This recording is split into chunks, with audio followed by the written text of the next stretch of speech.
Before we begin, let's slow everything down. You're not here to learn dates, or memorize rules, or keep track of every name. This channel exists for quiet watching, for long stories told gently, from a distance where nothing is urgent. We walk through strange worlds and broken timelines, the way Prismo watches them from the center of time, calmly, patiently, letting moments unfold without rushing them. If you're still awake, and you want more journeys like this waiting for you later, you can quietly subscribe or leave a like, a small signal to keep these timelines playing. And if you're already drifting, that's perfect. Let's begin. The sky above the Ice Kingdom is a cracked bowl of glass. Not metaphorically. It actually looks broken. Hairline fractures of aurora and midnight running across the dome of reality, while snow spirals through the gaps like static on an ancient television tuned to the wrong universe. The storm is not loud, it is hushed, smothered, as if someone put a pillow over the face of the wind and told it to dream of winter instead of screaming. Deep inside that storm, at the center of all this frozen power, the crown hums faintly on a lonely throne. Its glow is a tired halo in a room that was never meant to be warm. Outside, the rest of Ooo sleeps, scattered across timelines and ruined cities and cozy tree houses. But up here, the night is held open like an eye that refuses to close. The blizzard presses against the mountain presses back, and the crown just keeps humming, like a machine that has forgotten how to turn itself off. Let's start in the throne room. You are there, in the middle of the final blizzard, even if you are also horizontal under a blanket. The torches along the walls burn low and blue, their flames thin as sighs, barely daring to argue with the cold. Penguins are already dozing in little piles of feathers and soft complaints. Gunters snore a tiny, ridiculous metronome, keeping time against the slow cracking of the glacier. Simon sits slumped on the throne, or the Ice King does, depending on how you want to name the fracture in this one human timeline. Think about that for a second. His breathing is the loudest sound. In, out, in, out. Each exhale fogs the air in front of him. A ghost that appears, considers its life choices, and then vanishes into the dark. The crown rests on his head with the weight of a collapsed universe, heavy not because of mass, but because of memory. The ice walls lean in around him, facets of frozen water bending the dim light, listening. They are not decorations. They are witnesses. Here is the thing. The Ice Kingdom is not just a place on a map. It is an ancient, drowsy creature pretending to be geography. Its glaciers creak like old bones turning over in sleep. Its winds whisper half-remembered names that no one alive has the context to be afraid of. Long before Simon, long before Ooo had that name, this cold was already rehearsing the role it plays now, practicing avalanches the way a musician practices scales. And in that specifically Adventure Time way, everything here is built on a contradiction. The crown wants a king. The land wants a winter. Simon just wanted to love and be loved, to catalogue curiosities instead of becoming one. We're going to spend this video gently unpacking how those desires collided, how a cosmic artifact older than the world and a lonely man, with a soft voice negotiated the rules of an entire frozen existence. For now, the glacier beneath the throne gives a long, tired groan, like the mountain is stretching before it lies down forever. A crack snakes outward, invisible in the dark, feeling its way toward the edge. A single snowflake slips through a fracture in the sky, drifts down, and lands on the crown. It pauses there, catching the faint blue light, then melts into a tiny tear that runs down cold gold and colder cheek. It doesn't fix anything. It doesn't need to. It just promises that this frozen story has a beginning, and that if you stay, we will quietly unravel how it all came to be. From first snowflake to last king, what we're exploring tonight. So tonight, we're going to follow that promise. Let's start by saying it out loud. so your brain can relax. In this video, we're going to walk through the entire history of the Ice Kingdom, from the first impossible snowflake to the last lonely king, gently, slowly, and with absolutely no quiz at the end.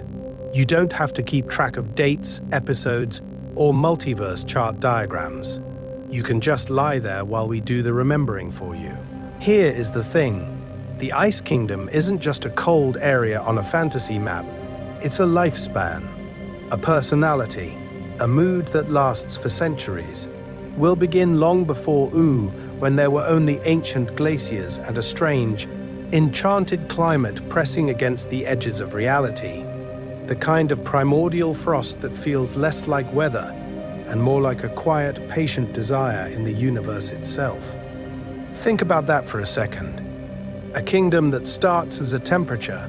From there, we'll drift toward the crown. The Ice Crown predates the land of Uu as we know it, which means its origin is less local artifact and more cosmic paperwork error that fell onto Earth. We'll trace its creation and its rules, the way this one piece of headwear carries enough power to rewrite memory, personality, even climate, slowly corrupting anyone who wears it. Not with cartoon villainy, but with the soft, relentless erosion of self, a wish you never quite stop making. Then we'll watch Simon Petrikov step into that timeline.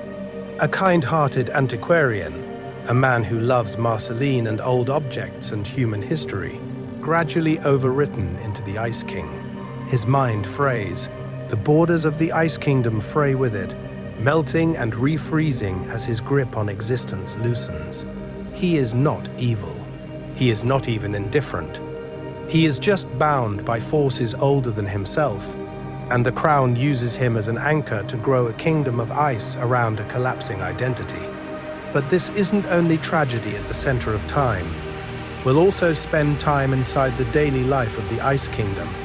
Penguins, Gunter, and an entire waddling bureaucracy, functioning as population, military, and civil service all at once. Snow golems trudging through blizzards, cluttered hallways of half-finished inventions, and emotional debris. The Ice Kingdom as a character, like Prismo in his time room. Powerful, yes, but also vulnerable, drafty, and full of sleepy routines. Eventually, we'll reach the thaw, Simon's return. The strange elegance of variants like the Winter King in alternate timelines, where the same crown, under slightly different rules, produces a different flavor of tragedy and beauty. In that specifically Adventure Time way, each version asks what happens when you try to heal a wound that is also your personality. And through all of this, you do not need to stay fully awake. You can drift in and out while we hold the thread. If your attention melts and refreezes like the glaciers we're talking about, that's fine. The history will still be here, unfolding at its own unhurried pace, like a slow snowfall over a very patient kingdom. A snowy map of the night, your guided tour of the Ice Kingdom's timeline. So, while your attention is allowed to wander, let's start by quietly unfolding the map.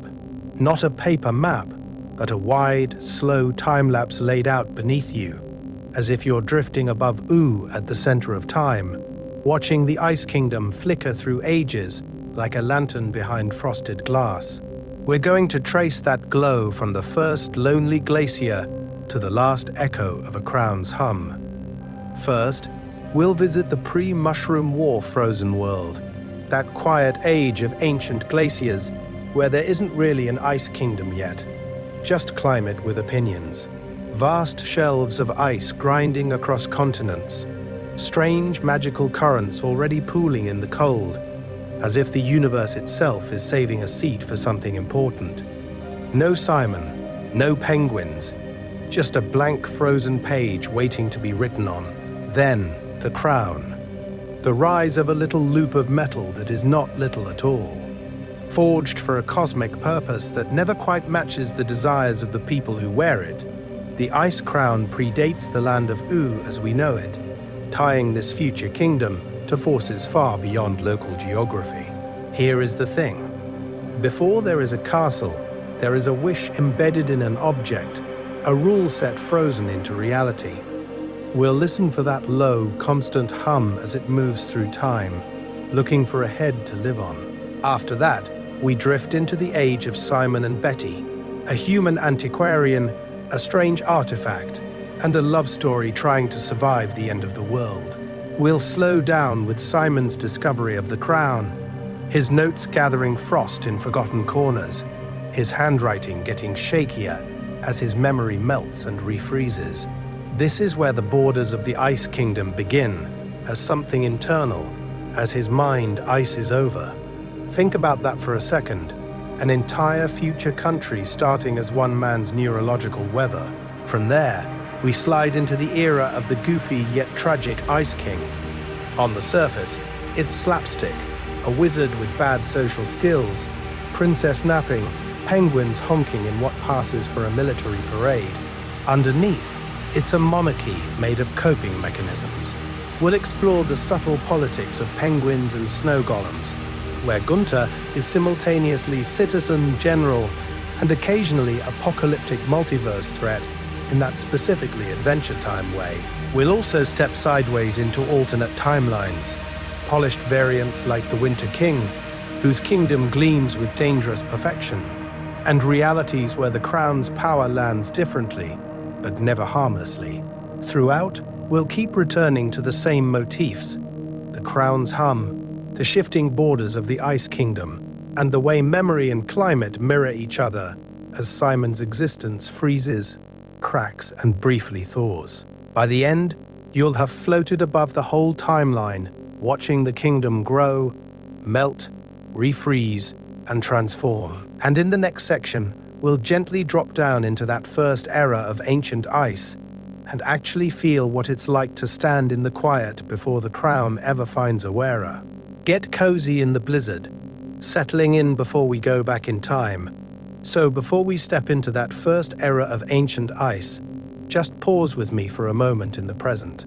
You're here, listening to the quiet, and the Ice Kingdom is still far away on the horizon of your mind. This is the part where you get to make yourself comfortable inside your own little fortress of blankets. If you can, adjust your pillow, roll your shoulders, maybe pull the covers up so they feel like a soft avalanche that you actually consented to. Dim the lights, or turn them off entirely, and let whatever screen you're using fade into the background until it's just a faint glow, like distant aurora over a glacier. Here is the thing. We're going to talk about apocalypses and heartbreak and cosmic artifacts, but your body does not have to be tense while we do it. Think about that for a second. In the land of Ooh, reality is constantly cracking, mutating, rebooting entire timelines at the center of time. But you, right now, can just exhale. You can let the words drift past like snowflakes you don't have to catch. If a sentence gets lost, that's fine. The Ice Kingdom has waited through entire ages of silence. It can handle you missing a paragraph because you were falling asleep. And since you're already here, sinking into that slow, frosty rhythm, this is the least intrusive moment to do the very YouTube reality check. If you like long, lore-deep dives that wander through the universe of Adventure Time, you can tap like, or subscribe, or whatever your interface calls that tiny wish for more of this later. Do it now so you don't have to think about it in 20 minutes when you're half dreaming about penguins filing cosmic tax returns. I promise there won't be any jarring interruptions, no sudden volume spikes, no jump scares, just a steady, contemplative walk through frozen history where even the big moments, Simon losing himself, crowns humming with power, timelines branching off into strange winter kings, arrive like slow-moving weather fronts instead of explosions. Let's start by agreeing on the pace. This is not a sprint through a wiki page. This is more like following a single snowflake from the cloud to the ground, watching how it turns, how the air shapes it, how it joins the others. We're going to touch apocalypses, yes, and the desire buried in magical artifacts, and the quiet politics of penguins, but we'll give each moment room to breathe so your mind can drift without feeling lost. pattern interrupt, just for your brain. Imagine the entire multiverse, every kingdom, every element, all reduced to the sound of a refrigerator humming at 3 a.m. That's our energy level. Background cosmic. So, with that settled, we're ready to leave the familiar Ice King behind for a while. In this video, our next step is to walk backwards through time until the castles and crowns fall away, and all that's left is a nameless glacier, waiting in the dark, patient and silent, for someone to make the first wish that will turn it into a kingdom. Before Oo had a name, the ancient glaciers that became a kingdom. So let's start there, on that nameless glacier you were promised. No crowns, no castles, no penguins in tiny fezzes waddling through palace corridors. Just cold. Not the sharp slap-you-in-the-face cold of a bad winter commute, but a slow, patient cold that has had whole ages to practice existing. Before Oo had a name, before the Mushroom War rewrote the map and the rules, this part of the world was mostly silence and wait. Vast ice sheets lay across continents like a sleeping animal, ribs rising into mountain ranges that were already old, then buried again under miles of snow. The climate wasn't weather the way you know it. It wasn't, oh, today is cloudy, tomorrow is clear. It was a long glacial inhale, a long glacial exhale, a rhythm so stretched out in time that a human lifetime would barely register as a single breath. Think about that for a second. If you could walk there, you wouldn't hear much. Your footsteps would be swallowed by snow that packs sound away like secrets in a filing cabinet at the center of time. The air would be dry and clean and almost abstract, like the idea of cold more than the experience of it. Under your boots, the glacier would move by millimeters, shifting its weight with the distant rumble of shelves collapsing into black water miles away. Above, the sky would be a thin, pale smear of light. Below, inside the ice, everything would glow blue-green, as if you were standing on a frozen ocean made of bottled dawn. Here is the thing. There is no kingdom yet. No Ice King, no throne room, no reality-warping tantrums over stolen princesses. The only architecture is accidental, seracs and ridges and wind-carved arches that look like cathedrals but have never heard a prayer. This landscape is a blank page, geography waiting for a story. We're going to sit with that for a moment, because Adventure Time loves to show you the universe as a place where even a snowdrift is just an unwritten sentence. And yet, in that specifically Adventure Time way, the page is not entirely blank. Somewhere in the deep background of existence, outside this frozen horizon, a different process has already begun. A wish has been made, or is about to be made, or has always been in the process of being made, for power over ice and madness and memory. The crown that will one day land on Simon's head predates Simon. It may even predate Oo, so you can imagine its influence leaking backward along the timeline, like a broadcast from the future. Very faint, very patient, but real. Storms bend a little closer to this region than they should. Temperatures dip a little lower than the equations would predict. The multiverse doesn't snap in half, but a subtle preference forms, as if reality is quietly reserving this seat for a future king. Is that destiny, or just very persistent weather? Somewhere far from these glaciers, metal is being shaped, runes are being etched, and a crown is cooling in the dark. When it's finished, this wilderness will stop being anonymous. It will have a center. It will have a name. And the first person who puts that crown on will discover what this patient ice has really been waiting for. Forged for a purpose, the cosmic birth of the ice crown. Let's start in the dark. Not the cozy dark of a bedroom with the lights off, but that earlier dark, the one before Oo's kingdoms, before candy people and crystal dimensions, when the universe was still filing sharp edges of its own existence. Somewhere in that deep, unfinished timeline, far from any glacier you've seen, something decides the world is going to need protection. Not today. not tomorrow, but eventually. Here is the thing. The Ice Crown is not born in the Ice Kingdom. The Ice Kingdom is born around the crown.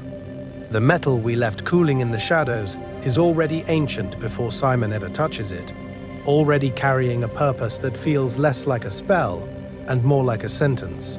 It does not wake up and ask, "What do I want?" It wakes up and asks, "What was I built to do?" The show hints, in that specifically Adventure Time way, that this is cosmic engineering, not just wizard cosplay. The crown is a piece of magical software written in runes instead of code, compiled not on a computer, but in the pressure of collapsing stars and forgotten rituals. On the surface, it's simple. Wear the crown, gain ice powers. You freeze oceans. You shape storms. You bend temperature the way Prismo bends wishes in the center of time. But underneath, there are rules. There is programming. The crown doesn't just grant power. It overwrites the operating system that is your mind. Slowly, quietly, it nudges your thoughts toward one cold directive. Preserve, freeze, protect against some coming catastrophe the wearer never gets to fully understand. You don't become evil. You don't even become indifferent. You become aligned. Aligned to the crown's desire, which is not your desire but feels more and more like it. Think about that for a second. The magic itself is not malevolent. It's just narrow, single purpose, like a cosmic fire extinguisher that will happily flood the entire building if that's what it takes to put out one hypothetical spark. The crown cares less about who you are and more about whether you can be converted into a reliable delivery system for blizzards. Your memories, your relationships, your name, these are negotiable. The directive is not. And while all of this is humming along in the background of the multiverse, those glaciers we visited are still growing, still creeping, still patiently carving out what will become the Ice Kingdom. We're going to see that the land and the artifact are on a slow collision course, like two halves of a lock drifting toward each other across ages of time.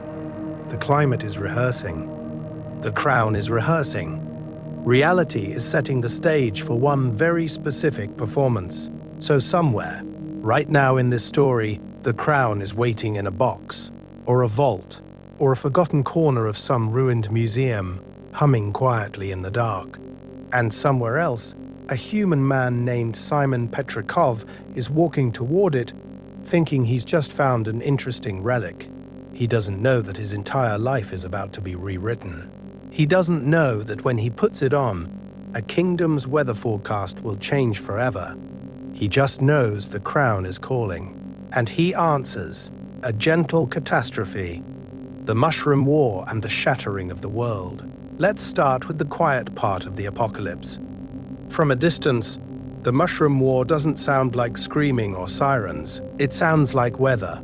Explosions roll across the horizon like distant thunder, low and delayed, so by the time you hear one, the city it belonged to is already dissolving into orange fire and grey dust. Skyscrapers don't fall dramatically. They slouch, they melt, they become new mountains of rubble. The sky thickens layer by layer until the sun is no longer a bright circle but a pale, tired guest behind a curtain. Here is the thing. The world doesn't end in one frame. It ends in a montage.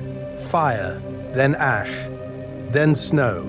The dust climbs high into the atmosphere, wraps around the planet like a rough blanket, and quietly rewrites the climate. Heat is trapped in strange pockets. Oceans steam and then cool. Forests blacken, then freeze in place like charcoal sculptures. Regions that were once temperate tilt into permanent winter, while other places swing wildly between boiling and bitter. The map of Ooh is being drawn in real time, and no one has the right kind of pen. In that specifically Adventure Time way, the catastrophe is both scientific and mythic. Nuclear winter and magical winter shake hands. The new cold isn't just an absence of heat, it's a presence, a personality, a slow, patient power that likes high places and deep caverns. Glaciers creep forward and do not retreat. Valleys become bowls that fill with snow and never quite empty again. The future Ice Kingdom is not built. It accretes the way frost grows on glass when you breathe on it wrong.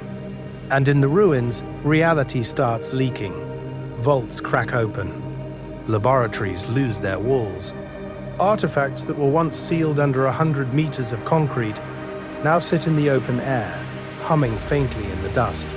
Strange energies, half science and half spell, seep into groundwater and skeletons and surviving machines. The multiverse brushes up against the broken planet, and little slivers of elsewhere get stuck here like splinters. We're going to see this a lot. Power without supervision. Objects with rules no one remembers. The Ice Crown is one of those. Ancient, cosmic, older than this particular apocalypse, but suddenly much easier to trip over when the museum that housed it has no ceiling anymore. Think about that for a second. When the universe gets noisy, magical artifacts become louder, more dangerous, but also more available. If you're desperate enough, that looks like hope. Simon Petrikov is one of those desperate people. He's not the Ice King yet. He's just a human antiquarian moving through a broken timeline, coat buttoned wrong against the new cold, glasses fogged at the edges. He carries a bag full of relics and a head full of lectures no one is left to attend. Every day is a negotiation between memory and survival. Do you save the photo or the canned beans? Snow begins to fall more often now, even in places where it never visited before the war. It doesn't feel temporary. It feels like policy. Simon trudges through a field that used to be a neighborhood, past cars half buried in ice, past a playground frozen mid-laugh. The wind tugs at his coat like a child that won't let go. In his hands, there's a battered box he pulled from the skeleton of a museum, its labels burned away, its lock long since surrendered to rust. He kneels in the snow. The world is very quiet. No distant thunder anymore, just the soft hiss of falling flakes. Simon opens the box. Inside, something gleams with a cold that doesn't care about weather or war or human names. The crown waits, facets catching the dim light, whispering a promise that feels almost like a wish. His fingers hover above it. He hasn't touched it, not yet.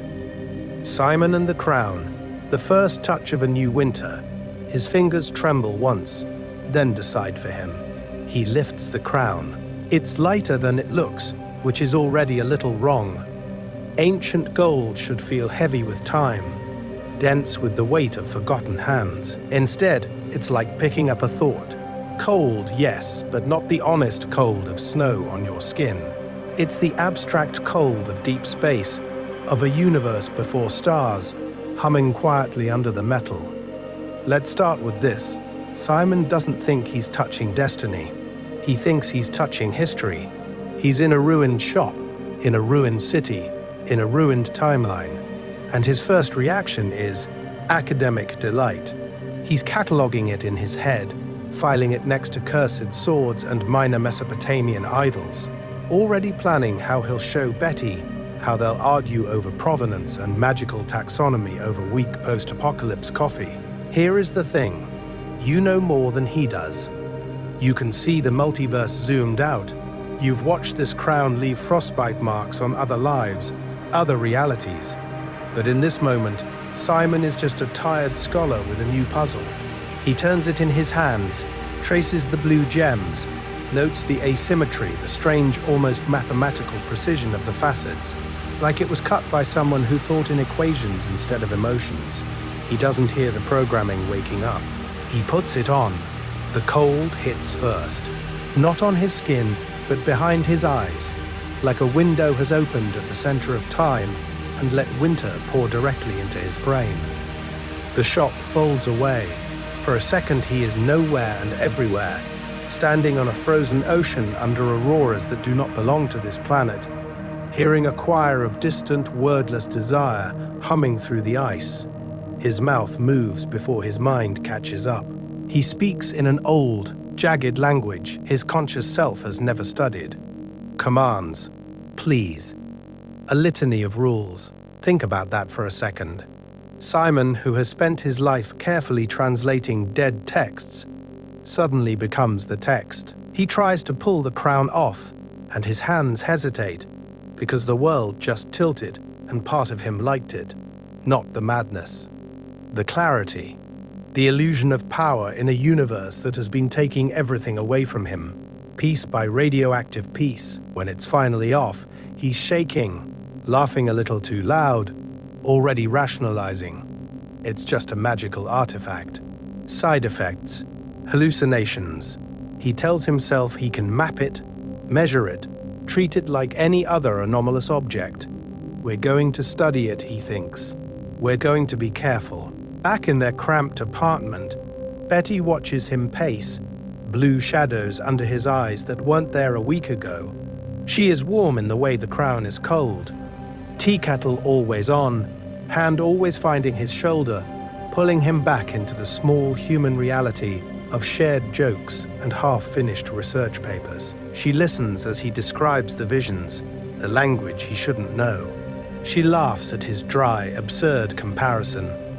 It's like being briefly subscribed to some cosmic newsletter I did not ask for, but there's a crease between her brows that doesn't go away. He uses it again, not to conquer, to survive, to protect her from looters, from the collapsing infrastructure, from the slow unraveling of the old world. Tiny blizzards in alleyways, shimmering shields of ice. Each wish-shaped impulse the crown happily fulfills, each use shaving off a snowflake of memory, sanding down a little edge of Simon to make room for something colder. He doesn't notice when he forgets where he left his glasses. He notices even less when he forgets why he walked into a room.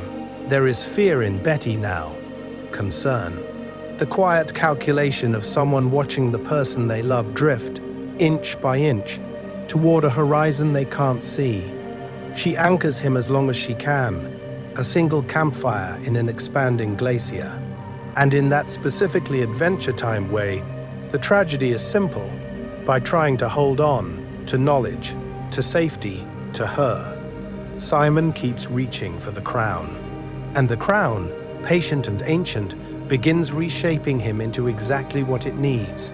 Not a man in a world of ice, but a king whose entire existence can be an ice kingdom. He thinks he's using it. Already it is using him. Slow freeze.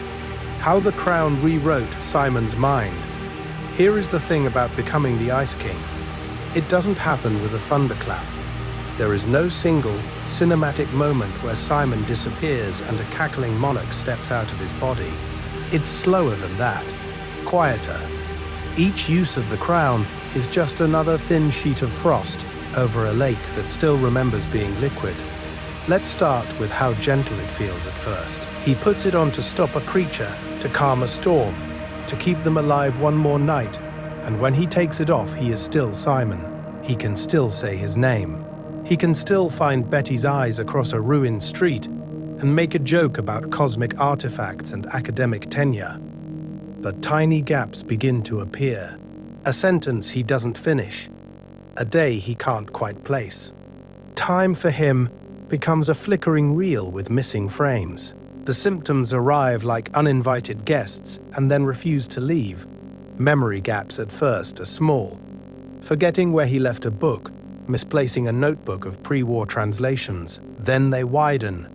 He loses whole arguments, entire afternoons with Betty. There are uncharacteristic outbursts, sharp and icy, where this gentle antiquarian suddenly shouts, or snaps, or calls someone peasant with a voice that doesn't sound like it belongs in this universe at all. Think about that for a second. You hear words in your own mouth that feel like they were dubbed in from someone else's timeline, and underneath, intrusive thoughts start circling like vultures. Snow, ice, castles, princesses, not as fantasies he chooses, but as images that push to the front of his mind while he's trying to catalog artifacts or boil water. He'll be looking at Betty, present in the same room, and yet feel emotionally far away, as if a sheet of glass has slid between them. He's there, physically, but some part of his existence is already walking the halls of a palace that doesn't exist yet. We're going to mirror his mind with the land, because Adventure Time quietly does that. As his personality narrows into this colder, more obsessive shape, the region around him responds. Temperatures drop a little more than the forecast would like.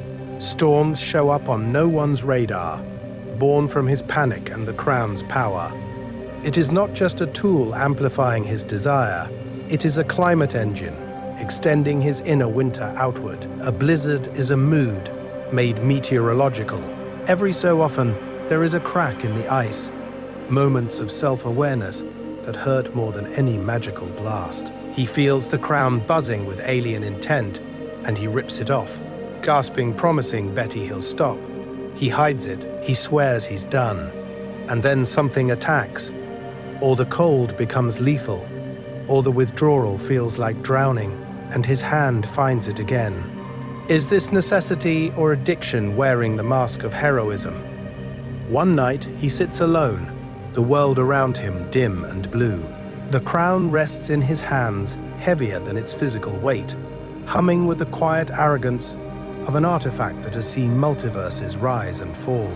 Snow begins to drift around the building, unseasonal, tracing the first faint outlines of cliffs and spires that will, in another age, be called the Ice Kingdom.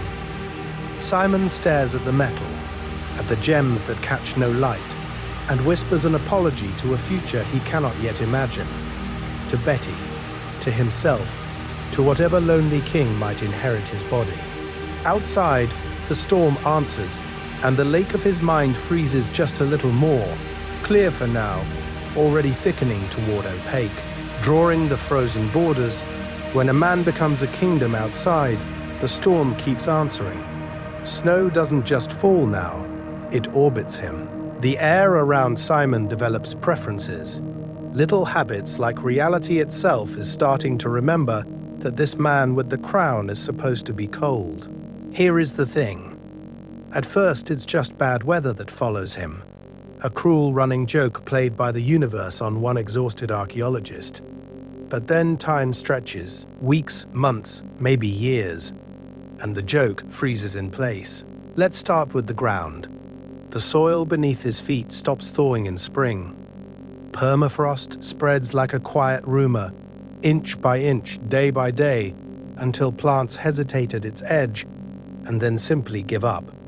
Rivers that used to run past his camp begin to slow, then crust, then lock into frozen glass that never fully melts, even under a harsh post-war sun. It is not immediate.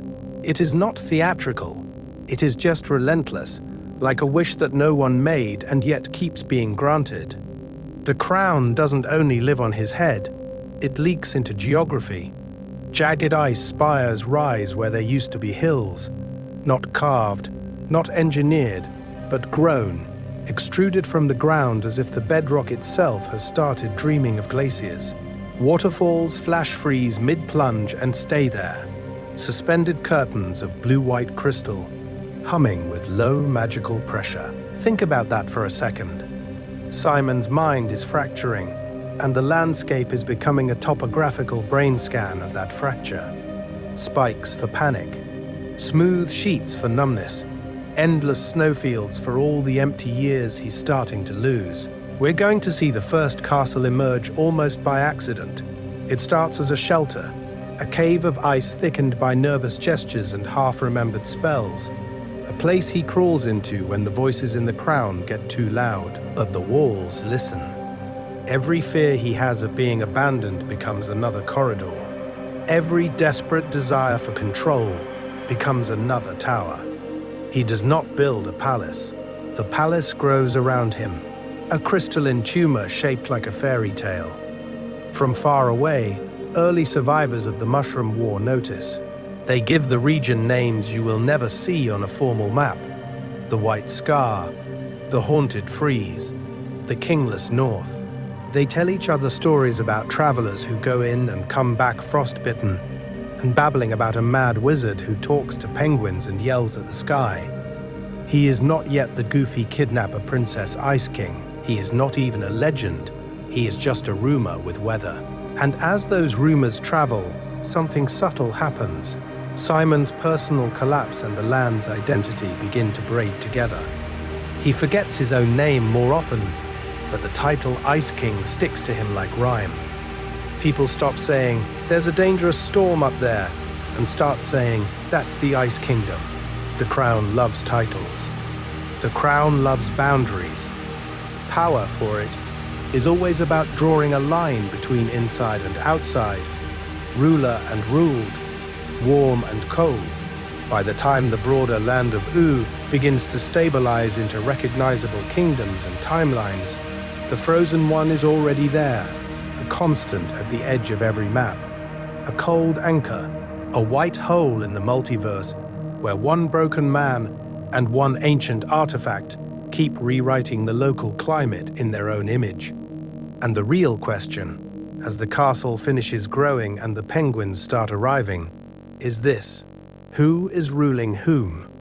The Ice King over the Ice Kingdom, or the Ice Kingdom over the Ice King?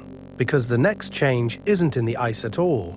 It's in the people, well, the penguins, who come to live there, building a castle out of loneliness. The Ice King's home takes shape, so the penguins arrive, the crown keeps whispering, and the ice keeps climbing, until one day you look up and realize it isn't just a mountain anymore.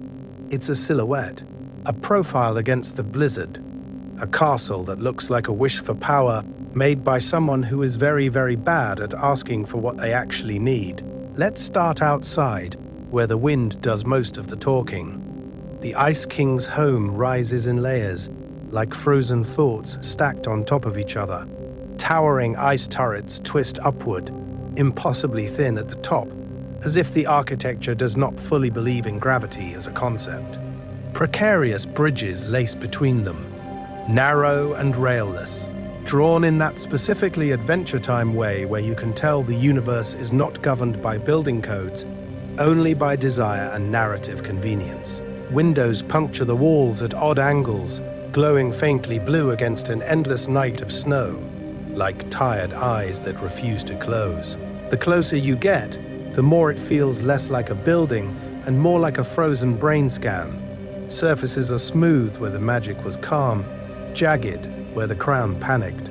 There are spires that look ceremonial and spires that look like they just erupted out of a bad day.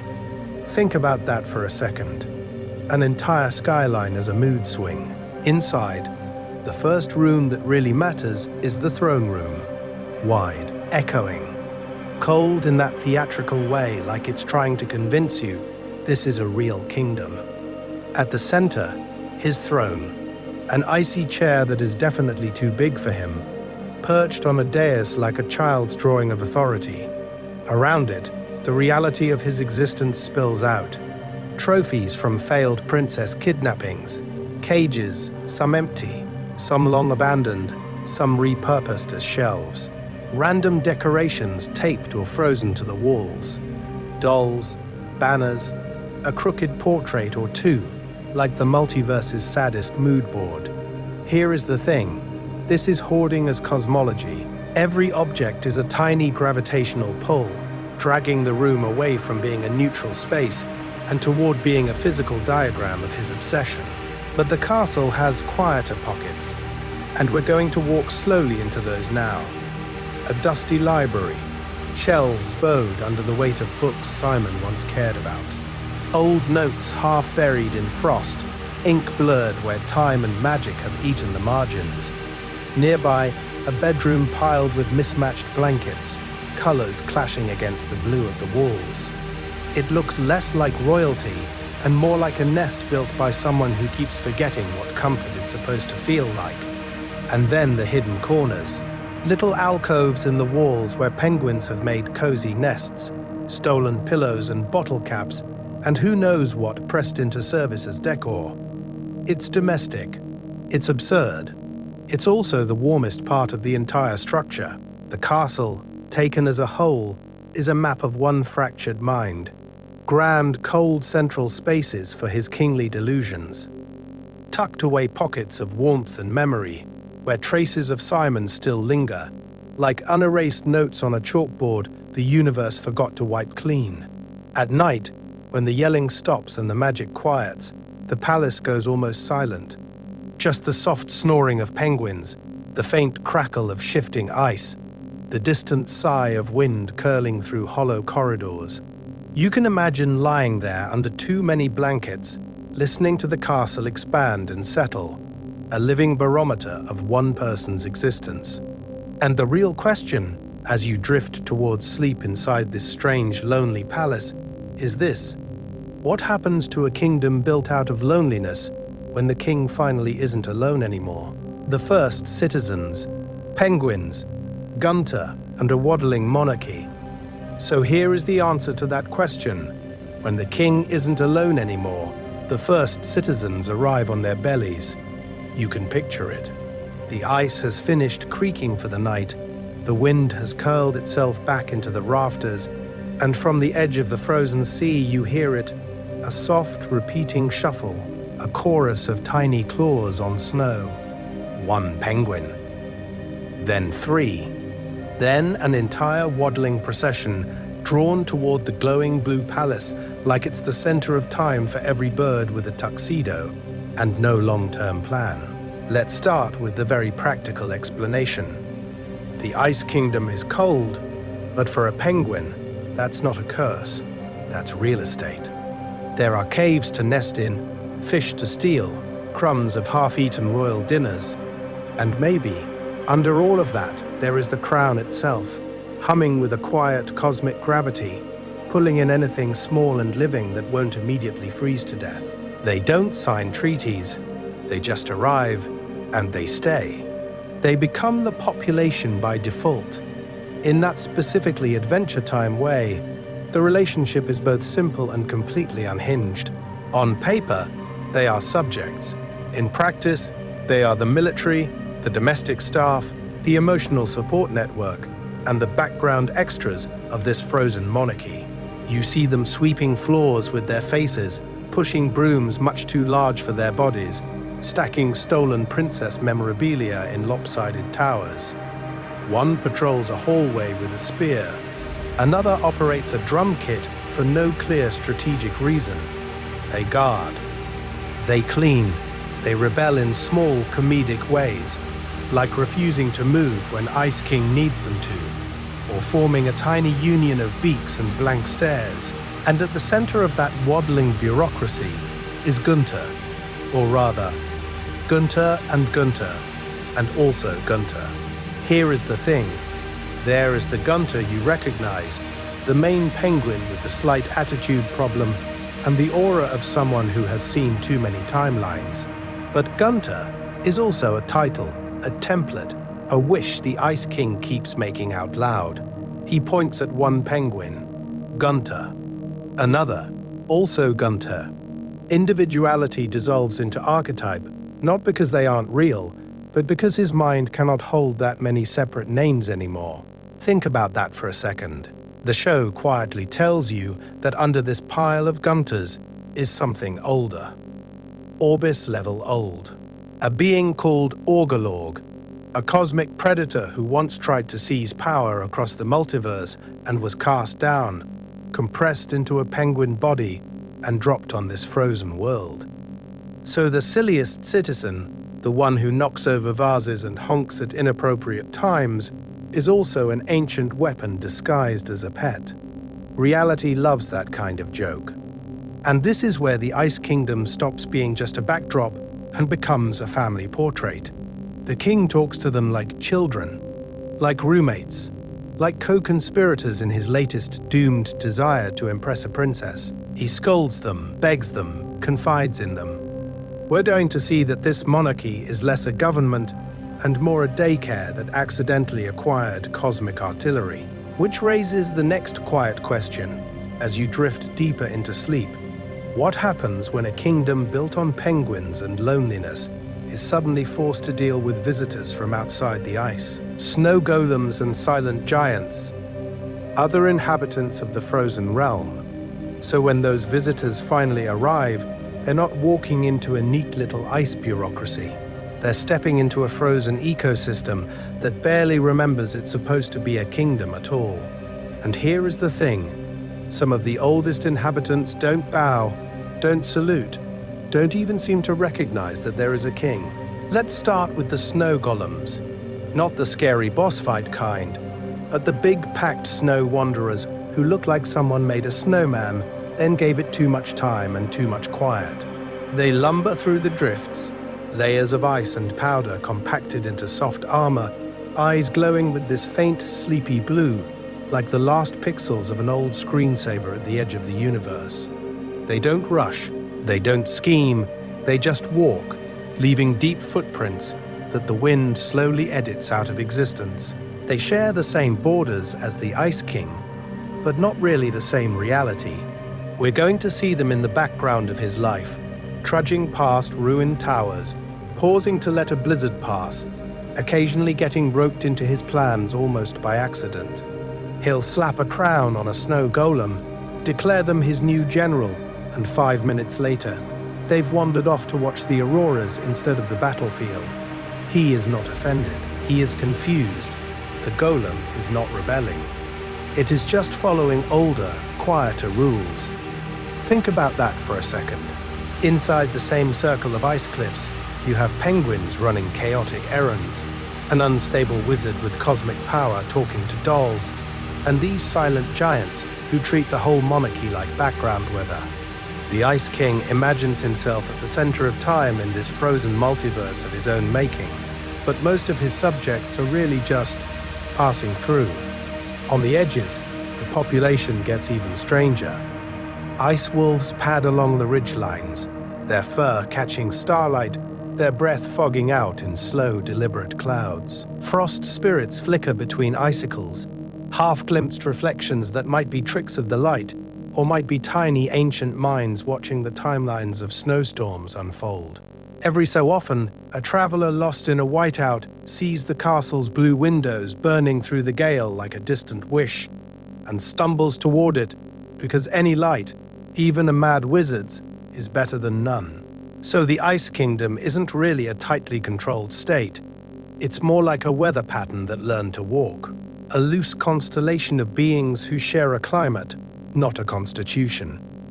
In that specifically Adventure Time way, the crown thinks it rules everything its frost touches, while most of that existence simply shrugs and keeps moving. And somewhere out there, on a lonely snowfield, a single golem stops. It turns its wide, unblinking gaze toward the castle, watching the tiny silhouette of its self-proclaimed king rage and preen against the night. Snow falls softly over its shoulders. No judgment, no allegiance, just the land itself pausing for a long, patient moment, as if quietly observing its monarch and waiting to see what he will wish for next. Daily life in a frozen palace, routines, rituals, and restless nights. The golem watches. And inside that jagged palace of blue glass and ancient pressure, the day begins in the smallest possible way, with a honk. Let's start in the dark, before the sun has quite decided what it wants to do with the horizon. In the lower halls, penguins are the first to wake, not out of duty, but out of habit and hunger. They shuffle from icy alcoves, claws clicking on crystal floors, forming a slow, waddling migration toward the kitchens. No trumpet fanfare, no royal decree, just a soft communal murmur of honks echoing up the stairwells, like a very polite alarm clock. Above them, tangled in blankets that look like they were wished into existence halfway through a nap, the Ice King blinks awake. Hair everywhere, crown crooked on the nightstand, he is not a cosmic monarch here. He is just a guy who slept weird. He groans, pulls the blanket over his head, then remembers that he can conjure breakfast with a flick of power and a mumbled rhyme. Here is the thing. For all the drama of his magic, most mornings it's just cold cereal that appears, already soggy. We're going to follow him through this palace as he shuffles in bare feet, muttering to himself, checking on half-finished schemes the way you might check on half-finished emails. In one hall, a bulletin board of kidnap plans crossed out and revised. In another, a half-built ice organ, pipes stretching into the ceiling, every note slightly off-key. He pokes it, it wails. A penguin honks in protest. Governance. There are rituals here, tiny domestic rules that give shape to the frozen timeline of his days. Feeding the penguins, one fish at a time, pretending it's a royal banquet. Reorganizing his treasure hoard into categories that only make sense to him. Crowns, wigs, framed rejection letters. Practicing grand villain speeches in front of a mirror, cape swirling, then stopping mid-sentence because he catches his own eyes and something in them looks too old, too tired, too Simon for comfort. Think about that for a second. The only audience that can see through the performance is himself, and he keeps talking anyway. Most of the day is not conquest. It is boredom, long stretches of pacing the ramparts, or making awkward attempts at music on that ice organ, or sketching princesses with crayons that keep snapping in his grip. He narrates his own greatness to penguins who respond with blank, affectionate honks. He is not evil. He is not even efficient. He is just bound by desires that never quite match his reality. At night, the palace changes temperature without changing at all. Sound carries differently. A dropped spoon in the kitchen rings through the halls like a tiny bell of existence. The crown sits on the bedside table, humming faintly, a low electrical whisper that feels like it's vibrating the air and the timeline around his skull. Sometimes he sleeps with it on. Sometimes he's brave enough to take it off. Either way, the dreams come. And this is where the center of time seems to bend just a little, around his restless breathing. Dreams that feel more like memories of old bookstores and pre-war sidewalks. Dreams where he is Simon, and the Ice Kingdom is just weather on a distant map. In that specifically Adventure Time way, the multiverse presses its face against his window, offering 1,000 versions of mornings and nights he will never quite reach. If you imagine yourself padding through those halls in warm socks, you can feel it, the paradoxical coziness of the cold, the way routine wraps around madness like a blanket. You stop by a balcony with him, both of you staring out over the snow, that tiny flicker of melancholy passing between you like a shared wish that never quite makes it to Prismo's desk. And somewhere out there, the golems still stand, the land still watches, waiting for the night when this routine finally breaks. A kingdom on the map. How Wu sees the Ice King and his realm out on that balcony. The snowfield below isn't just scenery, it's a border, a literal white edge where the Ice King's reality presses up against everyone else's. If you pulled back, if you floated up into the sky the way the show sometimes does, you'd see it the way cartographers in Wu see it. A jagged, frosted continent stapled onto the top of the map, like someone wished for more winter. And the universe reluctantly complied. Let's start with those maps and stories, because that's where most people meet the Ice Kingdom first. On parchment in the Candy Kingdom, it's a dangerous northern realm, inked in blues and grays, labeled with little warning symbols, and probably a doodle of the Ice King looking especially deranged. Parents in Wu tell bedtime tales where "you'll end up in the Ice King's dungeon" is both a threat and a punchline. He is the mad wizard at the end of the world. He is the joke you make when someone says they're bad at dating. Think about that for a second. An entire geopolitical region reduced to a meme and a moral. But rulers cannot afford memes. Princess Bubblegum, Flame Princess, even the more obscure monarchs, they have to factor him in. To Bubblegum, he's a walking risk assessment. Sometimes a nuisance, swooping in with another ill-conceived princess heist. Sometimes a genuine threat, because a man who can freeze an army in one sweeping gesture has power, even if he forgets why he walked into a room. He is not evil. He is not even strategic. He is just bound to a crown that can, on a whim, weaponize the climate of an entire quadrant of the map. For adventurers like Finn and Jake, the Ice Kingdom is content. It's a dungeon, a playground, a recurring quest marker. They slide down its glaciers like a theme park ride, brawl snow golems, banter with penguins who are also technically an army. And then, every so often, the tone breaks. They see his empty halls. They hear him muttering about a name he can't quite remember. Here is the thing. Once you've watched someone cry in their own fortress of solitude, it never fully goes back to being just a boss arena. We're going to notice something else too. In that specifically Adventure Time way, the show quietly gives him geopolitical weight. His moods can bend weather patterns. His temper tantrum is someone else's blizzard. Entire candy trade routes have to reroute because he's in a spiral that week. Gunter and the Penguins aren't just comic relief. They are population, military, and civil service, all rolled into one waddling bureaucracy. And under all the jokes and kidnappings, a darker question keeps humming.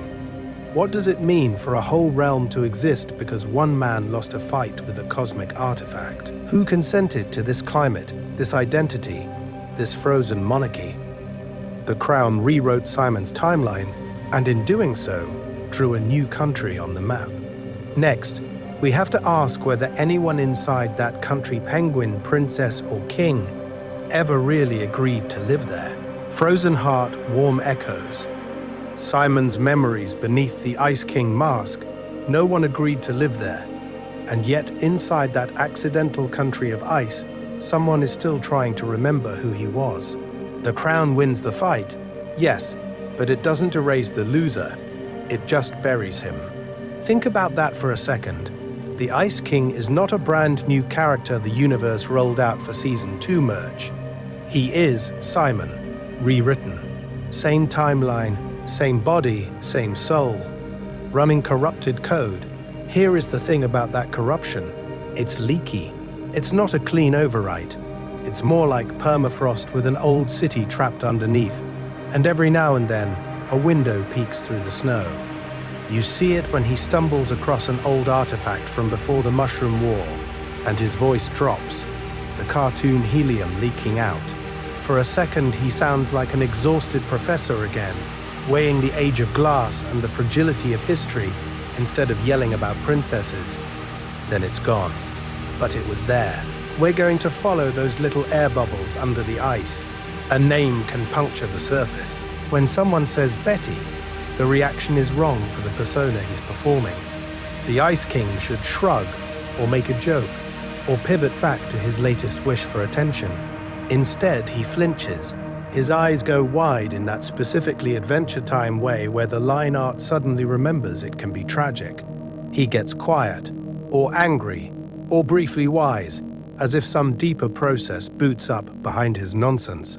You see it in tenderness that does not match the bit, the way he comforts Marceline in those flashbacks, and then, decades later, echoes the same posture without remembering why it feels right. The way he occasionally gives Finn and Jake advice that is actually solid, like a misfiled page of Simon's old lecture notes blowing through a frozen throne room.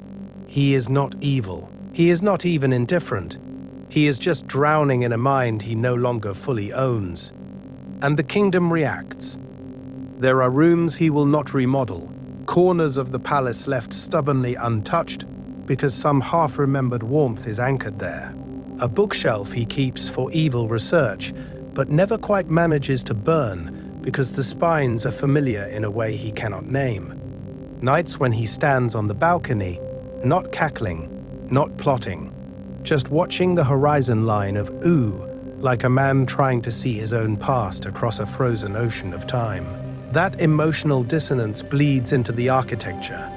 The Ice Kingdom stops feeling like a villain's lair, and more like a haunted house where the ghost is technically alive, wandering the halls in a blue robe and yelling about fanfiction. There is sadness there, regret, the quiet horror of a consciousness that has been pushed to the basement, while the Crown throws parties upstairs.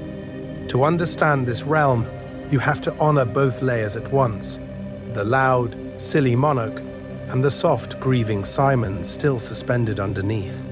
Because next, when we look at how his relationships, especially with Marceline and Betty, echo through this frozen multiverse. That double exposure will matter more than any spell or blast of power. Climate as character, the Ice Kingdom's shifting borders, and storms. So when we say Ice Kingdom, it sounds like a fixed place on a map, a neat blue blob in the corner of Ooh. But here is the thing, if you could watch it over long stretches of time, sped up like a cosmic time-lapse, you'd see it breathing. The borders don't stay put, they swell and shrink, like a lung made of permafrost. Let's start with that slow inhale and exhale. On days when the Crown's power is quiet, when Simon is drifting in that numb middle state between grief and distraction, the glaciers pull back. Cliffs slump, ice bridges crack, tiny meltwater streams appear at the edges and then refreeze. But when his emotions spike, panic, jealousy, that desperate desire to be loved, the snow line creeps outward overnight. Hills that were green yesterday wake up under a thin, bewildered dusting of frost. It's not a tidal wave of winter, it's a mood swing you can walk across. You can track his breakdowns on the weather report. During the worst spirals, the Ice Kingdom doesn't just get colder, it becomes hostile. Blizzards stack on blizzards until there's no horizon, only white static. Wind howls in circles around the castle like it's trying to erase the sky. Think about that for a second. A tantrum so intense the atmosphere participates. And then, those rare fragile moments of clarity, Marceline's voice cutting through the noise, a flicker of Simon remembering who he was. Suddenly you get a thaw. Icicles dripping in slow motion, roof lines shedding snow. For a few hours, the kingdom looks less like a fortress and more like a place that could, hypothetically, have a spring.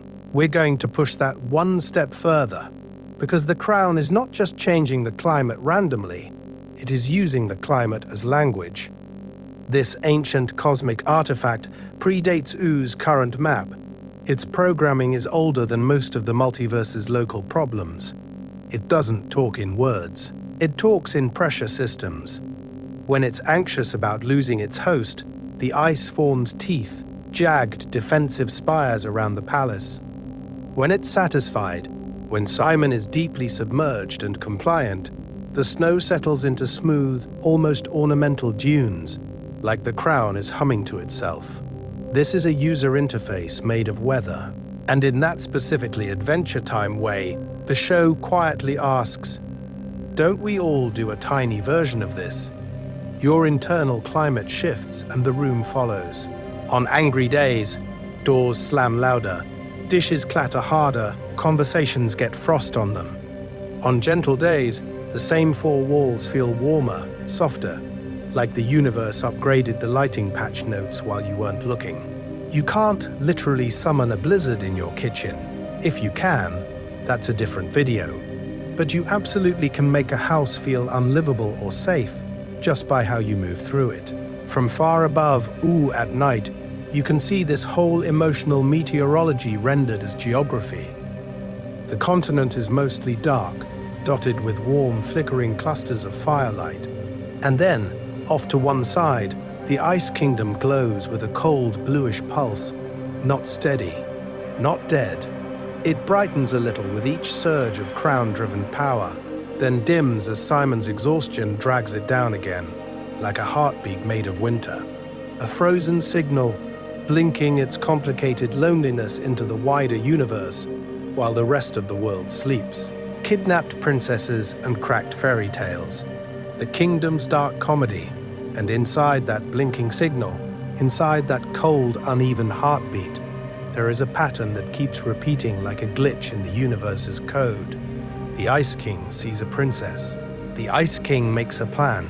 The Ice King swoops in on a jagged crown of frost and bad social skills, freezes a courtyard or a throne room, or an entire small kingdom for emphasis, and then just picks her up and carries her back to his castle as if he's fulfilling some ancient sacred script.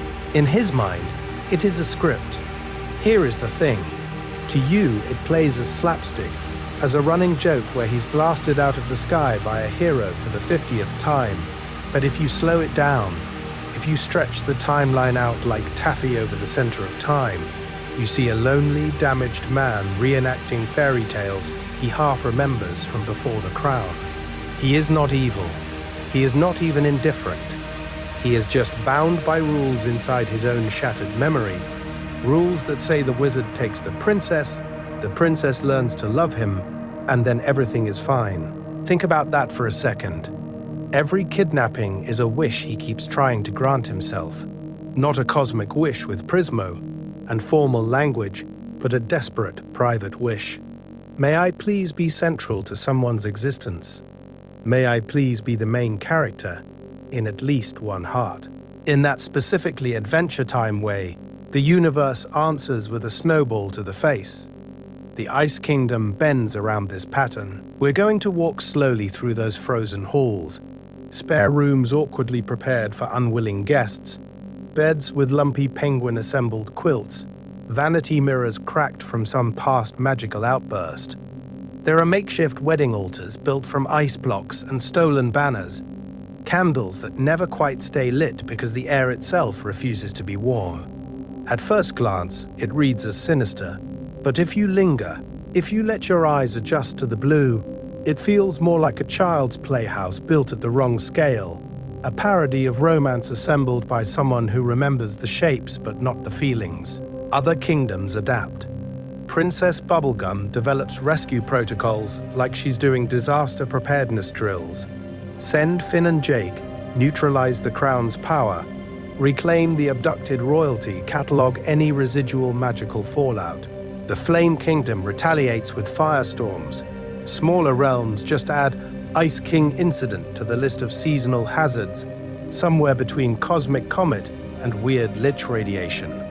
Over time, his abductions become normalized, a background process in Oo's multiverse of crises, which paradoxically gives the Ice Kingdom a social role. It is the place princesses get taken from and rescued to, an accidental training ground for heroes. And yet, every failed kidnapping leaves a mark. Another dress folded and abandoned in a corner, another half-melted bouquet on the floor, another layer of emotional ice forming on the walls, thickening the atmosphere of longing and rejection that defines the realm. The castle grows colder, not just in temperature, but in narrative pressure, like the universe is quietly compressing his unmet desire into glaciers. Because one day, that pressure is going to crack something much deeper than a frozen tower, and when it does, the history of the Ice Kingdom will shift again. A single quiet night, listening to the Ice Kingdom breathe, that pressure is going to crack something much deeper than a frozen tower, but not tonight. Tonight, the Ice Kingdom does not shatter or scheme or kidnap anyone. Tonight, it does the strangest, most radical thing in this universe of chaos and quests. It rests. Let's start with a single, uneventful night, pinned on the timeline like a snowflake under glass. No alarms, no magical beams, no princesses dangling over bottomless chasms, just the castle and the cold and the quiet, breathing in its own frozen way. Outside, the glaciers loom like sleeping giants, their silhouettes barely visible against a sky that has forgotten what summer feels like. Here is the thing about ice: even when everything looks still, it is always moving. Tiny shifts in temperature ripple through the cliffs, and somewhere far below the throne room you hear it, that distant cracking sound, like the universe stretching in its sleep. Not explosive, not catastrophic, just a low, patient groan as ancient layers of existence adjust by a fraction of an inch. Closer in, the sounds get smaller, almost domestic. Penguins shuffle down the corridors in lumpy little parades, webbed feet whispering against the frosted stone as they search for the warmest pile of feathers to vanish into. One by one, they tuck their heads, a miniature civilization entering dream mode. Every now and then, a soft honk of protest breaks out, quickly muffled, the closest this kingdom has to late-night politics. Behind the throne room doors, there is another sound, a muffled snore. It stutters, catches, then evens out, as if the sleeper is wrestling with some half-remembered life in another reality, and then losing the thread. Think about that for a second. The entire Ice Kingdom, with all its bizarre power and history, reduced in this moment to one person's uneven breathing and a castle that has learned to sync its heartbeat to that rhythm. A candle gutters in a drafty hallway, flame bowing and straightening like it is practicing for a very small, very nervous performance. Wax has pooled and frozen in mid-drip, arrested in time the way this whole realm sometimes feels, like it lives at its own private center of time, where the multiverse keeps forgetting to hit resume. On a bedside table, a forgotten mug of cocoa is slowly becoming a tiny brown glacier, crystals forming along the rim, the last trace of warmth surrendering without protest. A snowflake slips through a cracked window, drifting lazily, disobeying gravity with that specifically Adventure Time swagger. It lands on a stack of old notes, scribbles about crowns and comets and impossible wishes, melts for a heartbeat, then freezes again, fusing history to weather in a single quiet gesture. And on the nightstand, the crown hums. Barely audible, less a sound, and more a pressure in the air, like the soft mechanical sigh of a refrigerator in a quiet apartment. Always present, gently editing the room's energy. It is not speaking. It is not commanding. It is just existing, radiating a low cosmic whisper that says, without words, that reality here is never entirely off duty. We're going to leave it there for a moment. No crises, no new rules, just the knowledge that under every snowdrift, centuries of memory are sleeping, waiting for the next crack in the ice to wake them. When the ice melts, collapses, thaws, and temporary endings. And then, every so often, the crack in the ice doesn't just whisper, it roars. One moment the Ice Kingdom is a jagged crown on the horizon, and the next, it's a puddle, a collapsing mirage of towers turning back into water under some new cosmic mood swing. Let's start with that image. Spires you've seen as permanent background geometry, suddenly sagging, like candles left too close to the sun. In one timeline, it's a magical heat wave. In another, it's a battle. In another, it's some cosmic anomaly brushing past. Ooh, like the wake of a passing ship in the multiverse. The rules are never fully explained. They just hit. And the ice, which looked eternal, behaves like what it really is. Frozen, temporary, absolutely at the mercy of temperature and time. You watch those once solid towers begin to drip. Not metaphorically, literally. Blue-white walls sweating into runnels, staircases slumping, balconies shedding icicles in slow-motion avalanches.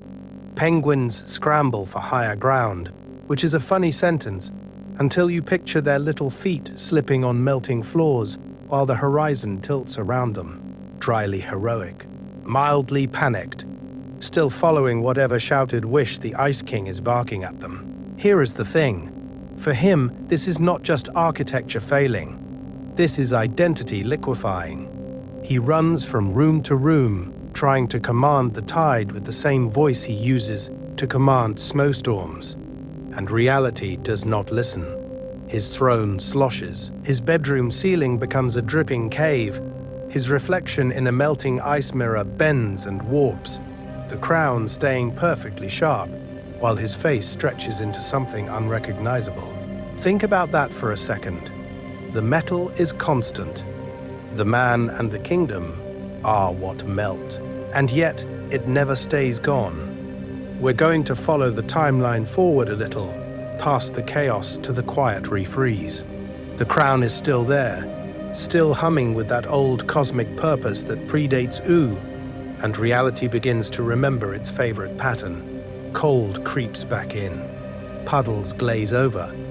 Shattered towers grow new, crystalline ribs.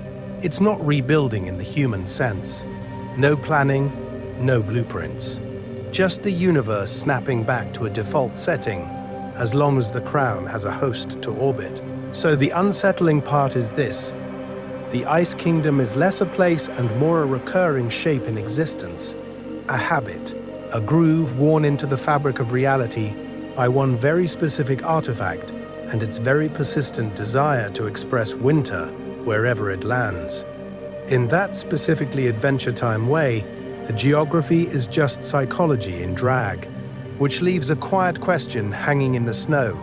If the crown were ever truly destroyed, or finally freed from whatever programming anchors it to this frozen profile on the map, what would happen then? Would the Ice Kingdom finally stay melted, its memories diffusing into the ocean? Or would winter, given enough time and enough empty sky, simply find another way to wear a crown? We're going to walk right up to that possibility next, and the answer is not as comforting as the thaw. Guided tour of a haunted crown, inside the Ice King's relics and rooms. So let's start by not melting the kingdom, but opening a door instead. You're still standing in that jagged blue corridor of possibility, and as we turn, the ice parts like a curtain, revealing the throne room you've seen 100 times on screen, but never really walked through. The air hums with cold power. The crown sits abandoned on its little pillow of frost, and the icicle chandeliers drip very slowly, like time itself is thawing 1 second at a time. We pass the throne and slip through a narrow archway into a side chamber that feels like someone tried to build a universe out of spare parts. This is the lab. Half-finished inventions sag on every surface. A half-melted ray gun, a snow globe wired to electrodes, a telescope pointed straight into solid ice, as if the wall might eventually give up a secret timeline. Ancient artifacts lean against open toolboxes. Here is the thing. This room is an argument made of objects. Simon's meticulous curiosity is still here, in labeled jars and catalogued relics, but the Ice King's scattered attention has scrambled the experiment. It is science interrupted by a wish and stretched out over centuries. We're going to drift next into the library, which is less royal archive and more brain freeze in architectural form. Shelves curl up the walls like frozen waves. Some books are locked in ice mid-sentence, the words visible under the frost, always about to be read and never finished. Others lie in haphazard stacks on the floor, spines broken, pages warped. On one table, a notebook lies open. Simon's handwriting, small and careful, diagrams of the crown, circles around phrases like cosmic resonance and identity bleed. In the margins, though, there are doodles. Little penguins, a clumsy self-portrait with big glasses, a crown drawn as a question mark instead of a halo. Think about that for a second. Even as reality was slipping, he was still leaving jokes for no one in particular. Around another bend, the hallway widens into the penguin quarters, and the mood shifts. The cold is still there, but it's busy now, domestic. Nests made from stolen pillows and blankets form a messy constellation on the floor. There are little piles of fish, arranged with the same reverence you might give a religious offering or a snack you keep forgetting to eat. Along one wall, the ice has been scratched and painted into crude family portraits. The Ice King in his jagged crown, surrounded by a crowd of almost identical penguins, each labeled with a name that keeps being crossed out and rewritten as Gunter. It's absurd. It's also, in that specifically Adventure Time way, heartbreak in crayon. Past their room, almost ashamed of itself, is a door you could miss if you blinked. Behind it, the castle forgets to be a kingdom and remembers to be a life. An old coat hangs on a hook, the fabric frozen mid-sway. A photograph is half buried in frost on a small dresser. Simon and Betty, edges warped, their smiles blurred by time and ice. On the bedside table, a journal sits open, the last entry trailing off mid-thought, ink feathered where the cold finally won. No magic diagrams here, just a sentence that never finds its verb. This is not just a lair. It's a museum of disappearance. Every room is a before and after shot played at the same time. Every object a breadcrumb from a man walking out of his own existence. The Ice Kingdom grows in the negative space, in the gaps where Simon used to be. And as we step back into the main hall, You can feel the crown waiting, quietly confident that empty spaces never stay empty for long. In the next part, we're going to follow what happens when someone finally picks it up again, and the whole frozen universe has to decide who, exactly, is wearing whom. Between king and prisoner, is the Ice King ruling or being ruled? The crown gets picked up again, and here is the thing. From the outside, it looks like a coronation. A man puts on a jagged halo of ancient ice, a kingdom rises around him, and the map of Oo redraws itself in frost. But if you tilt your head just a little, if you slow down time for a second, it also looks like a sentencing. A cell door closing in the shape of a crown. Let's start with the image the universe presents you. High spires of blue-white ice, a throne room at the center of time for this tiny frozen ecosystem. Penguins shuffling like a waddling bureaucracy, and the Ice King on his jagged seat, blasting cosmic snowstorms across the landscape whenever he feels like it. On the surface, this is the classic evil wizard in a tower. He commands blizzards. He kidnaps princesses. He has minions. The visual language is telling you ruler, monarch, final boss. But underneath that theatrical reality, the rules are different. The crown has a desire older than Simon, older than Oo. It wants winter. It wants a stable field of cold where its power can resonate across the multiverse like a tuning fork made of permafrost. So every time Ice King tries to leave, the crown tightens. He goes on road trips. He crashes in Finn and Jake's treehouse. He has these brief wandering moments where Simon flickers through. And then the migraines start. The voices get louder. The pull back to the glacier becomes unbearable. He is not evil. He is not even indifferent. He is just bound by a weather pattern wearing his body like a coat. Think about that for a second. The Ice Kingdom literally depends on his continued existence. Those impossible cliffs and hovering icebergs are not just scenery. They are an ongoing spell, a wish being held in place by one exhausted mind. If he ever really took the crown off and walked away, the palace would slump, the towers would melt, and the penguins would be standing in a very awkward puddle. He is the king, but he is also the battery, a living generator that the landscape cannot afford to lose. Adventure Time loves this kind of double exposure. In that specifically Adventure Time way, it takes the archetype you know, the cackling sorcerer on the mountain, and quietly swaps the camera angle. Think of genies in bottles, cursed rings, monkey's paw wishes that twist desire into punishment.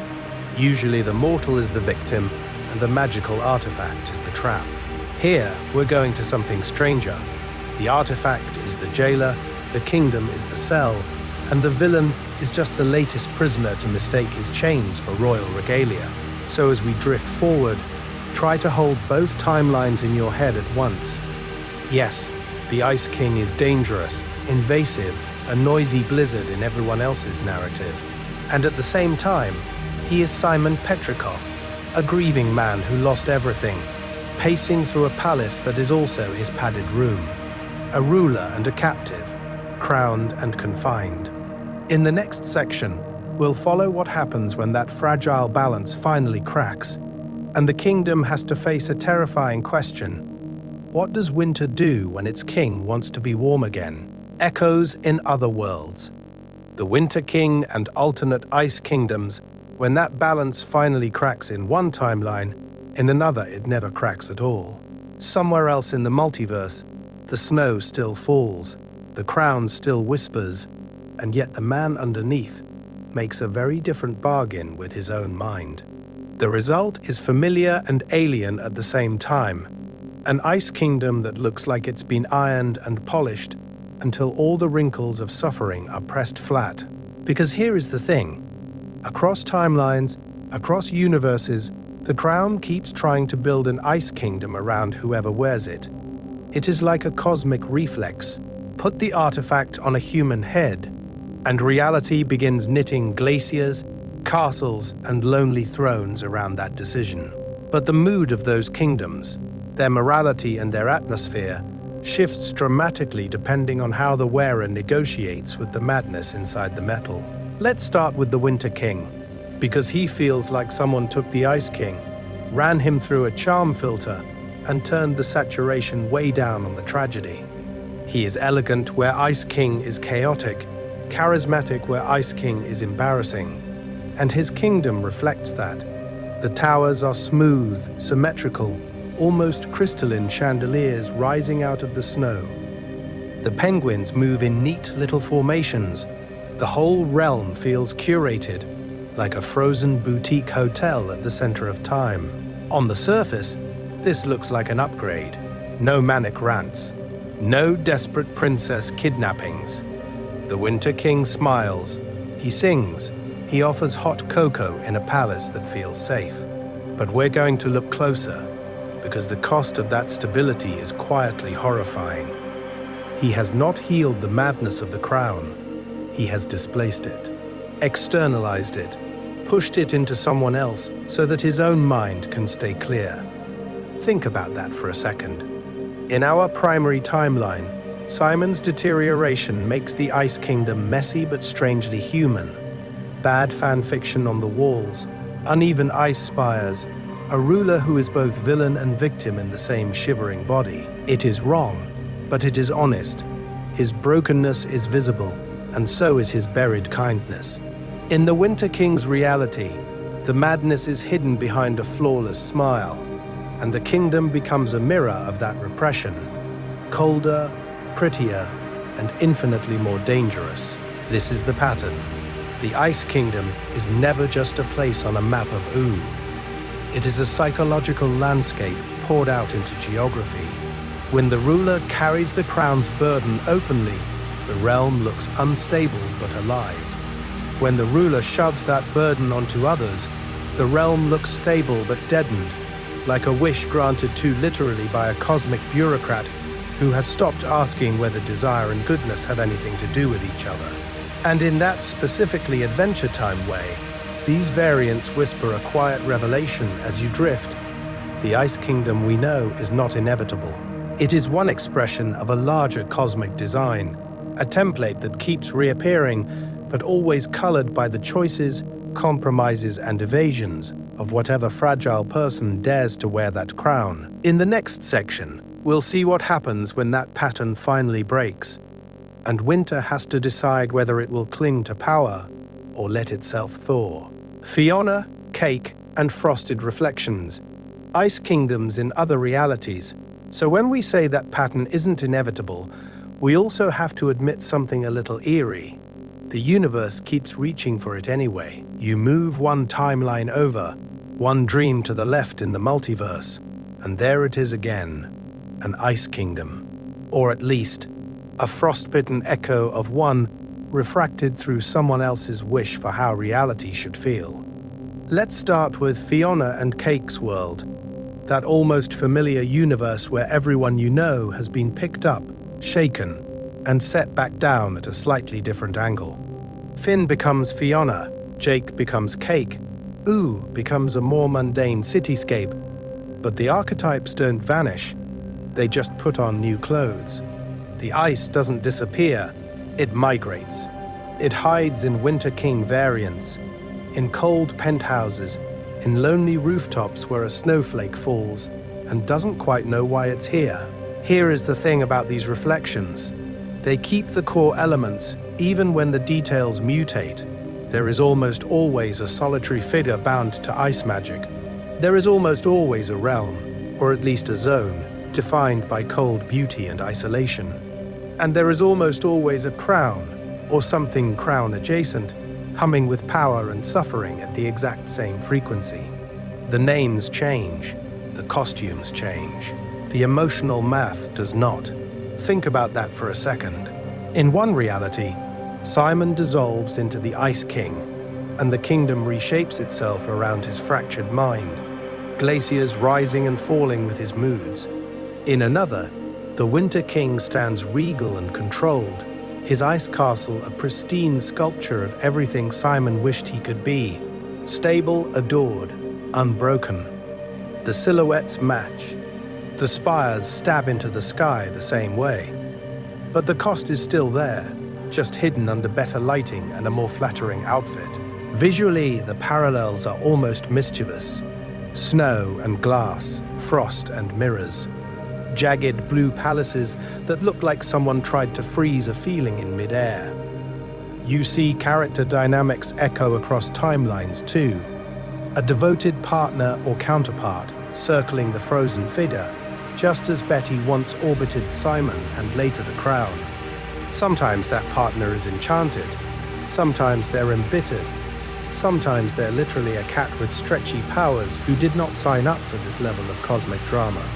But the gravitational pull is the same. And we're going to push it one step further. What if the Ice Kingdom isn't really a place at all? Not fundamentally. What if it's a story template reality keeps telling whenever someone tries to use power to hold on too tightly? It becomes a cautionary tale about freezing time around what you love, about turning desire into a glacier and then realizing you've trapped yourself inside it. Not evil, not even indifferent, just the natural consequence of trying to stop time with your bare hands. In that specifically Adventure Time way, these echoes make the myth feel bigger, not smaller. They say, this frozen narrative is central enough that the multiverse keeps rerunning it, remixing it, testing its limits. And as you relax, we'll drift back to our primary Ice Kingdom soon, to Simon and his original crown, on Oo's cracked map. But carrying these reflections with us lets every snowflake there feel a little more cosmic, a little more deliberate, as if even the wind remembers other winters it has already blown through. Rules of the frozen game, how the crown governs a kingdom. So when we drift back down to our primary Ice Kingdom, what we're really landing on is not just a pile of snow and a lonely wizard, but a contract already in progress. The crown is the pen, the ice is the ink, and Simon's life is the signature that keeps getting rewritten every time he puts it on. Let's start with the basics of that frozen agreement. The crown does 3 core things over and over across every timeline it touches. It grants immense ice magic, enough power to carve glaciers out of humid air and freeze a dragon mid-roar. It gradually overwrites the wearer's identity, replacing old memories with a new obsessive persona. And it anchors a localized winter around its current host, turning whatever geography you had before into an echo of the crown's original polar home. Power, personality, and climate all braided together. Here is the thing. Those aren't separate features, they are the same process expressed in different directions. When Simon hurls a blizzard across Oo, the crown is not just changing the weather, it is practicing on the world what it is already doing to his mind. The more he uses it, the deeper the transformation digs in. Every wish for more control, every desperate spell to protect Marcy or to feel less alone, is also a tiny legal clause added to the contract, tightening it. Removing the crown slows this, but it doesn't undo it. Take it off, and the winter around you relaxes, the glaciers slump, the sky stops crackling with that blue, crown-colored static. Inside, the mental storm quiets too, but the damage is archived, not erased. Think about that for a second. The crown behaves less like a curse you can break, and more like a chronic condition you can only manage, a cosmic lease, where the landlord always remembers the previous balance. Edge cases make the rules clearest. When Finn, or a random penguin, or some alternate Winter King variant wears the crown, you can almost watch the timer start, their speech patterns shift, their desires skew toward isolation and control.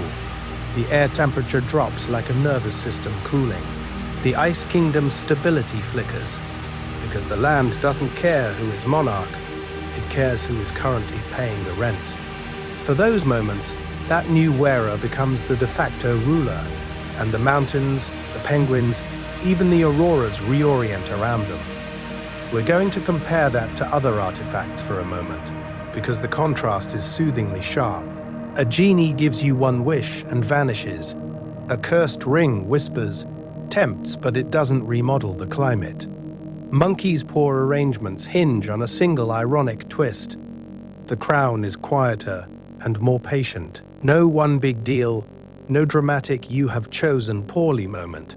Just a long, creeping contract where every use is another installment, another small erosion of self and season.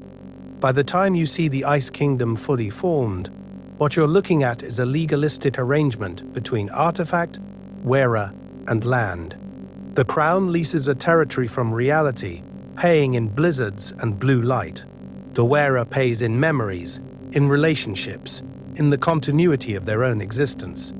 Break the contract abruptly, shatter the crown, remove its host, interrupt the flow. And the penalty is not just one sad wizard. It is the collapse of an entire climate. A winter suddenly without a landlord. And as you sink deeper into the pillow, we'll next watch what happens when that lease is renegotiated. When Simon steps away and other crowns, other winters, try to take his place on the map of Ooh. Lonely king in a crowded castle. The emotional climate of the Ice Kingdom. When Simon steps away, the climate doesn't just lose a landlord, it loses a heartbeat. The snow still falls, the auroras still drag their colors across the sky, but there is this quiet, perceptible absence, like a castle that keeps breathing out and never quite remembers to breathe back in. Because here is the thing, even at his most chaotic, the Ice King is alone in a way that almost defies the usual rules of loneliness. You look at him and he's surrounded by penguins, snow golems, random ice creatures he has either created or adopted. A whole waddling bureaucracy of gunters, all honking and shuffling through the halls. On paper, that's a crowd. In reality, there are no peers, no equals.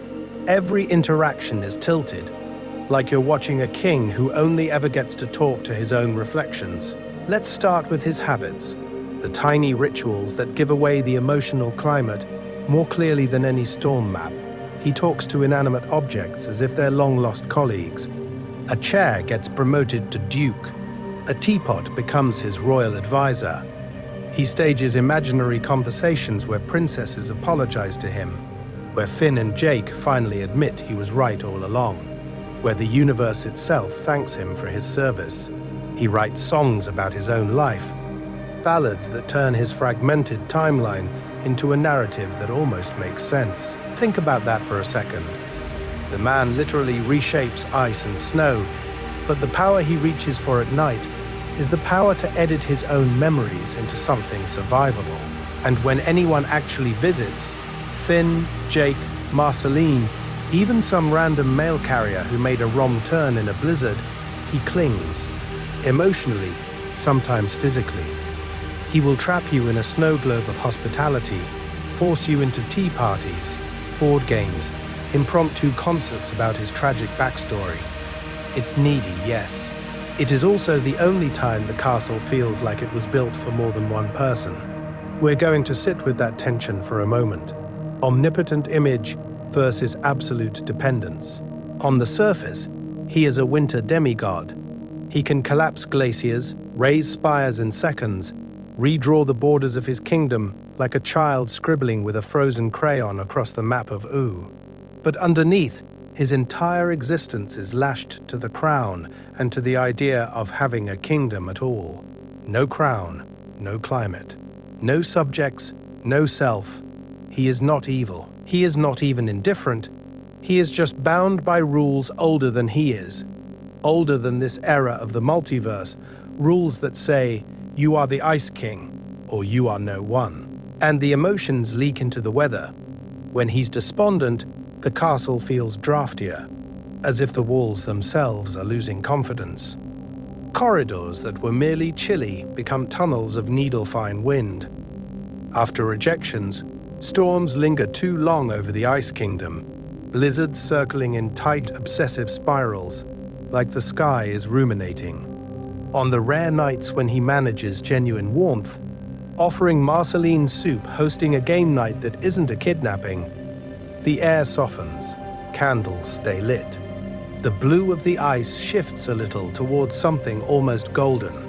In that specifically Adventure Time way, the emotional forecast and the 5-day weather report are the same chart.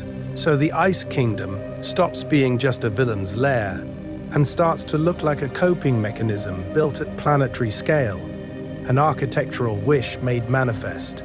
If the universe moved on without Simon, then he will build a universe that cannot move on without the Ice King. A frozen feedback loop, a climate system designed to prove he still exists. But what happens when that coping mechanism is challenged? When other winters, other crowns, and other lonely monarchs try to occupy the same frozen throne? Betty, Zav, and the ghost of a different future.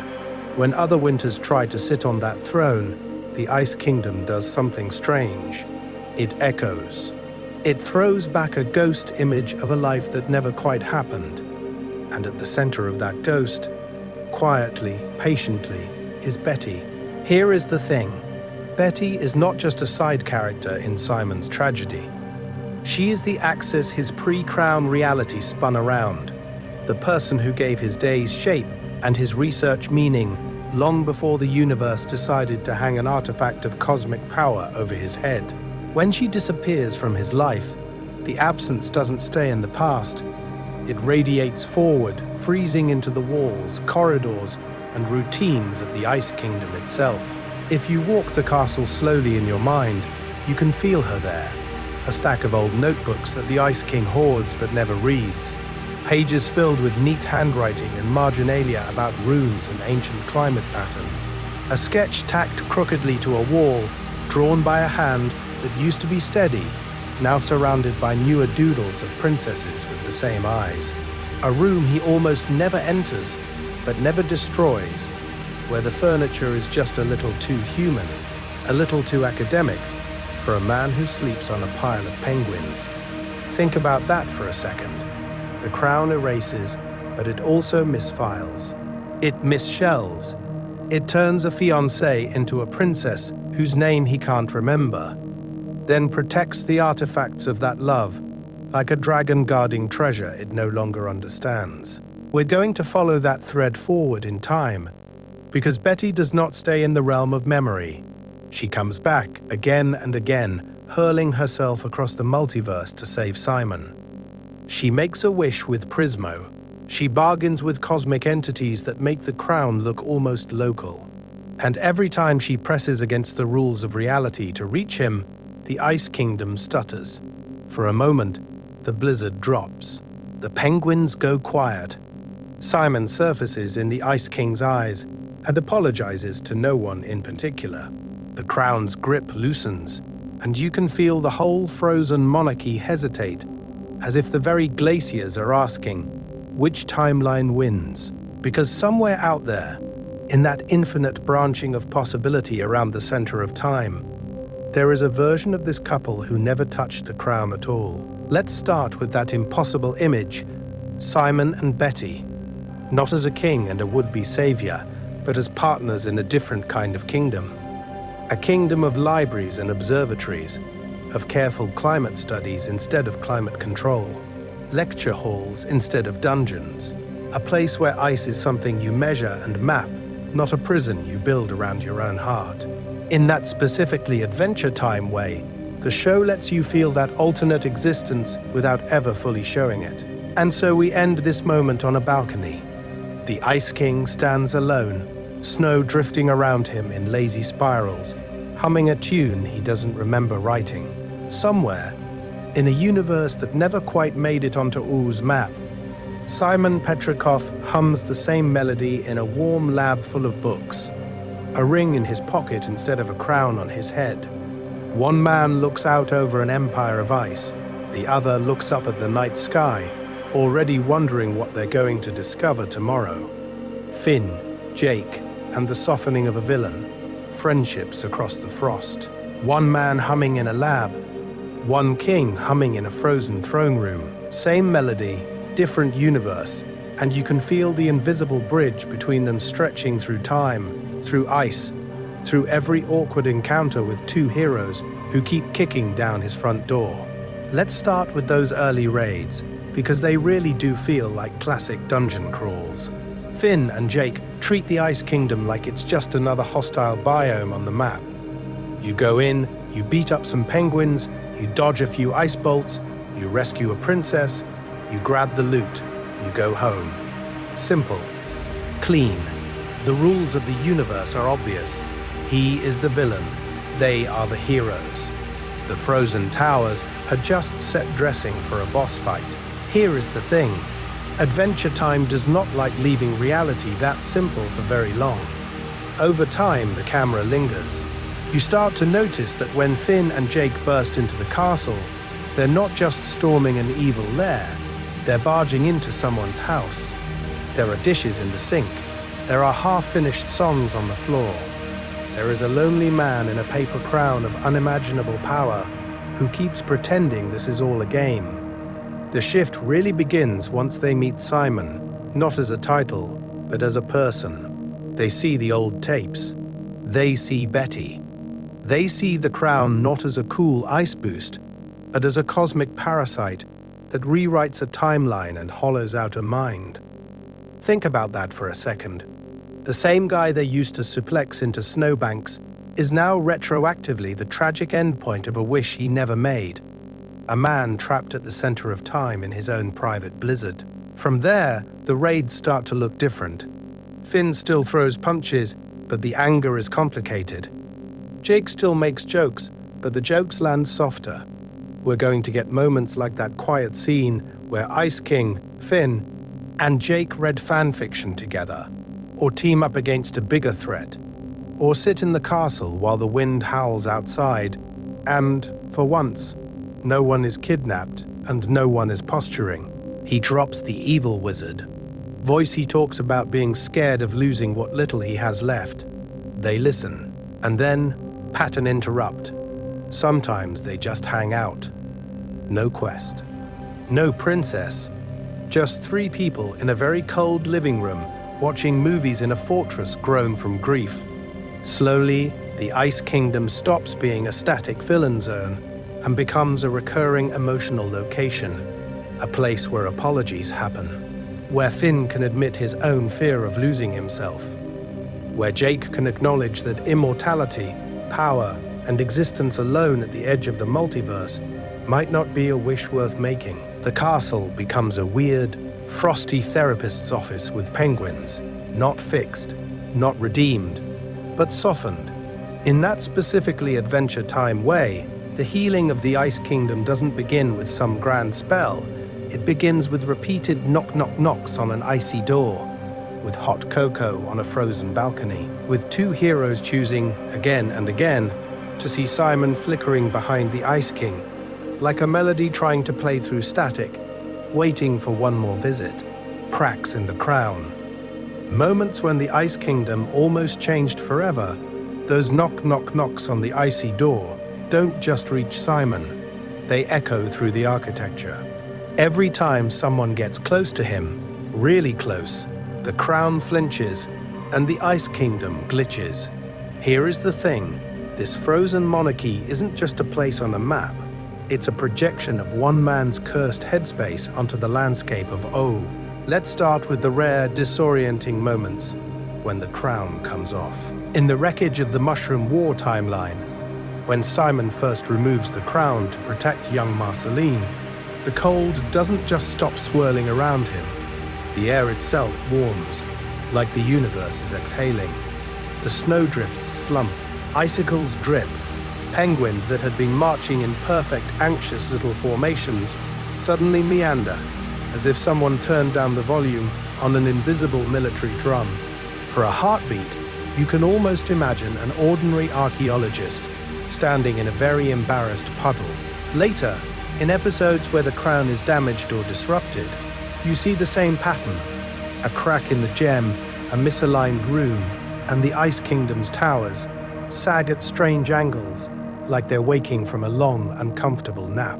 Bridges that were razor-sharp become rounded, friendlier. The frozen throne room loses its harsh echo and starts to sound smaller, quieter. Think about that for a second. A change in one artifact's internal script rewrites an entire regional climate, as if reality itself signed a binding wish contract ages ago and keeps trying to honor it. And inside all of that, there is Simon. When the crown's influence falters, he surfaces like someone breaking through ice after being underwater for years. He remembers names. He apologizes. He panics. There is hope there. Terror there. The emotional intensity isn't subtle. It's cosmic whiplash. He has spent centuries being told by the crown, by the rules of his own warped existence, that he is the Ice King. Without it, who is he supposed to be? A survivor of an apocalypse, a failed fiancé, a man who abandoned a child to save her. Losing the Ice Kingdom doesn't just mean losing power, it means losing the only stable identity the curse has left him. But these near changes never quite stick. The multiverse has inertia. The crown snaps back to his head, or someone chooses, consciously, to restore it. Simon sacrifices his brief lucidity to keep others safe. Cosmic rules reassert themselves, like a rubber band at the center of time pulling everything back into the familiar cold. The towers refreeze.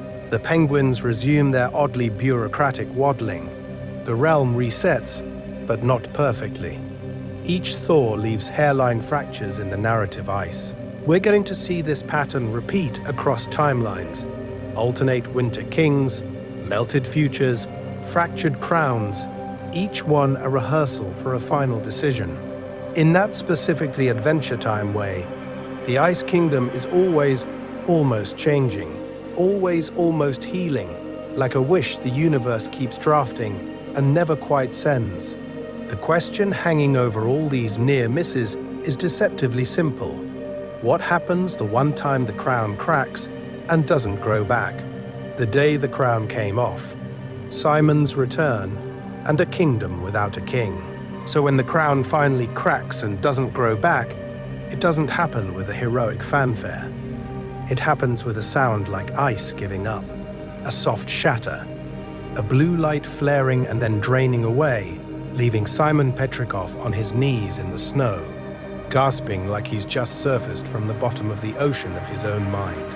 Let's start inside his head, because that is where the real earthquake is.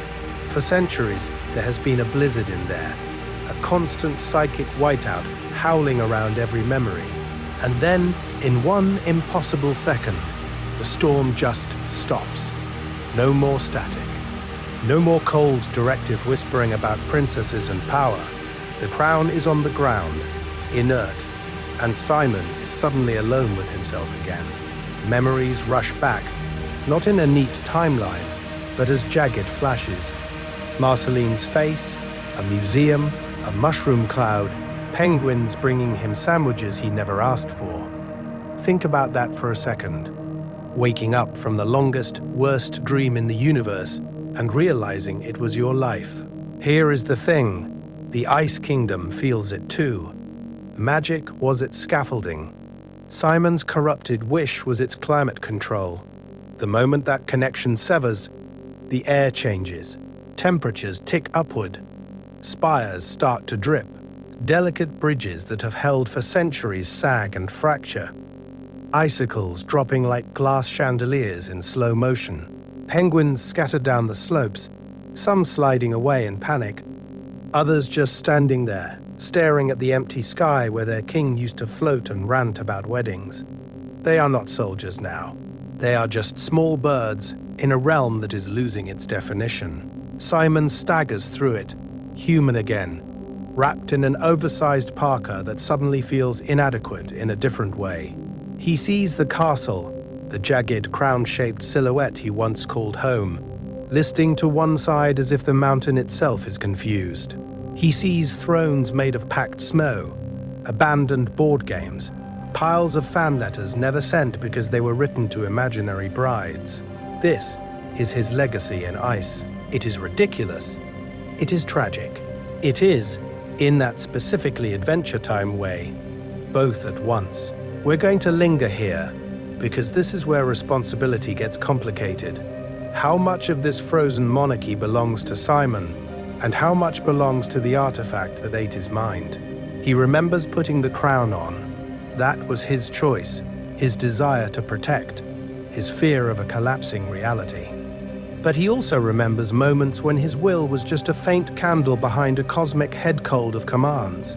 Is the Ice King a separate person, or just Simon's worst impulses weaponized by alien code? The universe doesn't answer. The rules of magic rarely come with a liability clause.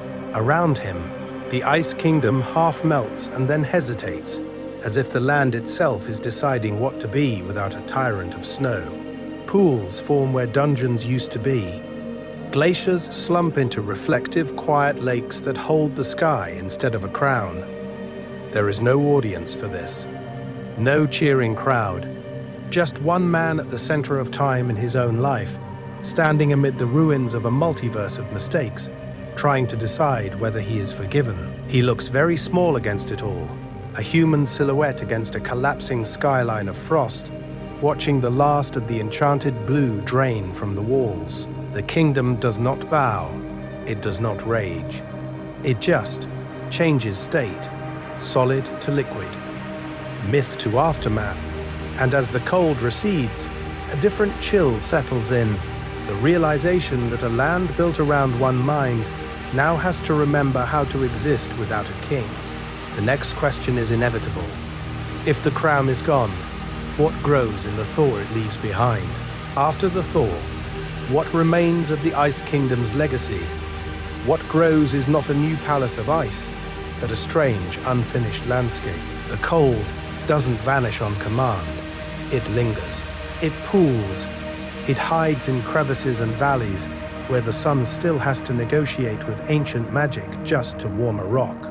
You can almost see the old borders of the Ice Kingdom traced in frost scars along the mountains, like the coastline of a frozen memory.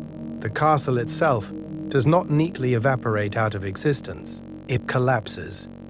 It slumps. Turrets remain as broken fangs of blue crystal stabbed into the hillsides. Staircases leading nowhere, balconies now just ledges where snow collects in quiet drifts. Here is the thing. Magic that has been rewriting reality for centuries does not just clock out and go home. It leaves residues in the air, in the water, in the way sound carries across the empty halls. Think about that for a second. A giggle or a scream once bounced off these walls, and now there is only wind. And then there are the penguins, the population, military, and civil service of the old regime. They do not hold a constitutional convention. They just keep waddling. Some migrate down to warmer coasts, discovering that fish taste different when you don't have a tyrannical bird enthusiast naming you all Gunter. Some stay, padding through the ruins, turning the former Ice Kingdom into what it always secretly was, a habitat, not a throne, a home. Snow golems keep lumbering through the drifts. A few ice elementals nap in the colder pockets, like embers of winter refusing to go out. We're going to zoom out for a moment, because the geography is only half the legacy. The rest lives in stories. In this video, we've watched Simon move from scholar to monarch to man again, and Ooh remembers all three. Parents tell bedtime tales of the ridiculous Ice King who stole princesses and wrote bad fanfiction about himself. But also of Simon Petrikov, the man who loved his fiancée so much he put on a crown that ate his mind. Historians in some mossy library argue over whether to shelve him under villains, victims, or natural disasters. Here is the real paradox. The Ice Kingdom's greatest legacy is not the ice. It is the lesson that power can be both armor and wound, that a wish for protection can, over enough time, become a prison. Simon's restoration forces Ooh to confront the full timeline of his existence, not just the loud parts. In that specifically Adventure Time way, the universe quietly insists that centuries of harm and centuries of suffering can coexist with the possibility of redemption without erasing any of them. So the Ice Kingdom does not end, it diffuses, it becomes a reference, a joke, a warning. Every snowstorm that blows in from the north feels a little like a postcard from that vanished castle. Every offhand joke about the Ice King keeps him weirdly alive in the culture. And every quiet moment when someone in Uu looks toward the cold horizon and remembers a lonely blue figure on a jagged throne, the kingdom flickers back into existence for just an instant, not on the map, but in the shared weather of memory. The next step is to follow that memory forward and ask, what does Simon do with a life after legend? Cosmic cold fronts. The Ice Kingdom in the larger mythology of Uu. So when Simon steps out of legend and back into his own skin, he isn't just leaving a ruined palace behind. He's walking away from one node in a much bigger network of powers that are always humming under Uu's surface, like a quiet cosmic engine that never actually turns off. The Ice Kingdom melts, but winter in this universe does not retire. It just moves. Let's start by zooming out. If you float high enough above Uu that the continents look like puzzle pieces, you can see that the Ice Kingdom is only one color in a planetary mood ring. There is the fungal rot of the Lich, the saccharine glow of the Candy Elemental, the hungry blaze of the Fire Kingdom, the calm, suffocating tide of Slime. And then, on the other end of the spectrum, there is ice, not just cold, but stillness, preservation, delay. The Lich wants everything to end. Ice wants everything to stop. Think about that for a second. Here is the thing. In Adventure Time's cosmology, those are not just aesthetics. They are competing theories of existence. The Lich is entropy with a skull. Fire is passion and destruction. Candy is comfort calcified into government. Ice is the belief that if you can just freeze the moment, you can win against time. You see it in the crown predating Uu, drifting through the multiverse like a weaponized snowflake, waiting for a mind to colonize. You see it again in Elemental Uu, when Patient Saint Pym tries to pull the world back into endless winter. The same desire in a different costume. And above all of this, at the center of time, Prismo watches. The Ice Kingdom keeps throwing off alternate timelines like glitter in a dryer. Farm World, created by a wish, gives us an ice crown that turns a whole reality into frozen apocalypse. The Winter King, in another branch, is what happens when the crown's logic of preservation is applied elegantly instead of chaotically. Different timelines, same core desire. Avoid loss, avoid decay, avoid change. The crown is basically a portable argument against time itself. We're going to keep circling this, because Simon's history with the Ice Kingdom is also a history of memory. The crown doesn't just freeze water, it flash freezes identity. It keeps fragments of pre-war Simon alive inside Ice King, like old home movies half buried in permafrost. It's preservation as corruption, a wish to remember that becomes an inability to move on. In that specifically Adventure Time way, the Ice Kingdom becomes a cosmic cautionary tale. Every glacier is a thesis statement about what happens when you try to hold the universe in place. A relationship frozen as a shrine to Betty. A pre-Mushroom War world, frozen in Simon's mind as the only reality that counts. Even the land itself, refreezing after every apocalypse, is O's body refusing to admit it has aged. So the Ice Kingdom is not an outlier. It is a case study. A controlled experiment about what happens when a person, or a place, or a whole timeline refuses to change. And as Simon walks forward into a life without the crown, the real question is whether Uu will let winter stay seasonal, or whether the universe is already preparing the next cold front. Between warmth and winter. Philosophical lessons from a frozen realm. So when we say the universe might be preparing the next cold front, we're not just talking about weather. We're talking about a pattern, a reflex, that impulse to grab whatever power you have and hold reality still so nothing important can slip away. Here is the thing. The Ice Kingdom is basically that impulse turned into geography. The crown looks at loss and invents a solution that feels flawless in the moment. Freeze it. Preserve it. Lock every timeline into a perfect snow globe where nothing can break, because nothing can move. It is a wish against entropy, against time itself. And like most wishes made in desperation, it works, but only in the most literal, least merciful way. You can feel the core tension in every glacier wall. On one side, the desire to protect. On the other, the inevitability of change. Simon wants to save Betty, save himself, save whatever fragile human existence he still recognizes. The Crown answers with an overcorrection. If warmth means losing, then abolish warmth. Simple, brutal, effective. It is not evil. It is not even indifferent. It is just following rules older than Ooh, older than Simon, older than your current late-night anxieties. And we're going to make this a little personal now, because you have your own tiny ice kingdoms. Think about that for a second. The habits you repeat until they calcify. The stories you tell yourself about who you are, or what you can never do again because it hurt last time. The emotional penguins you send out to waddle between you and anything that might sting. They keep you safe.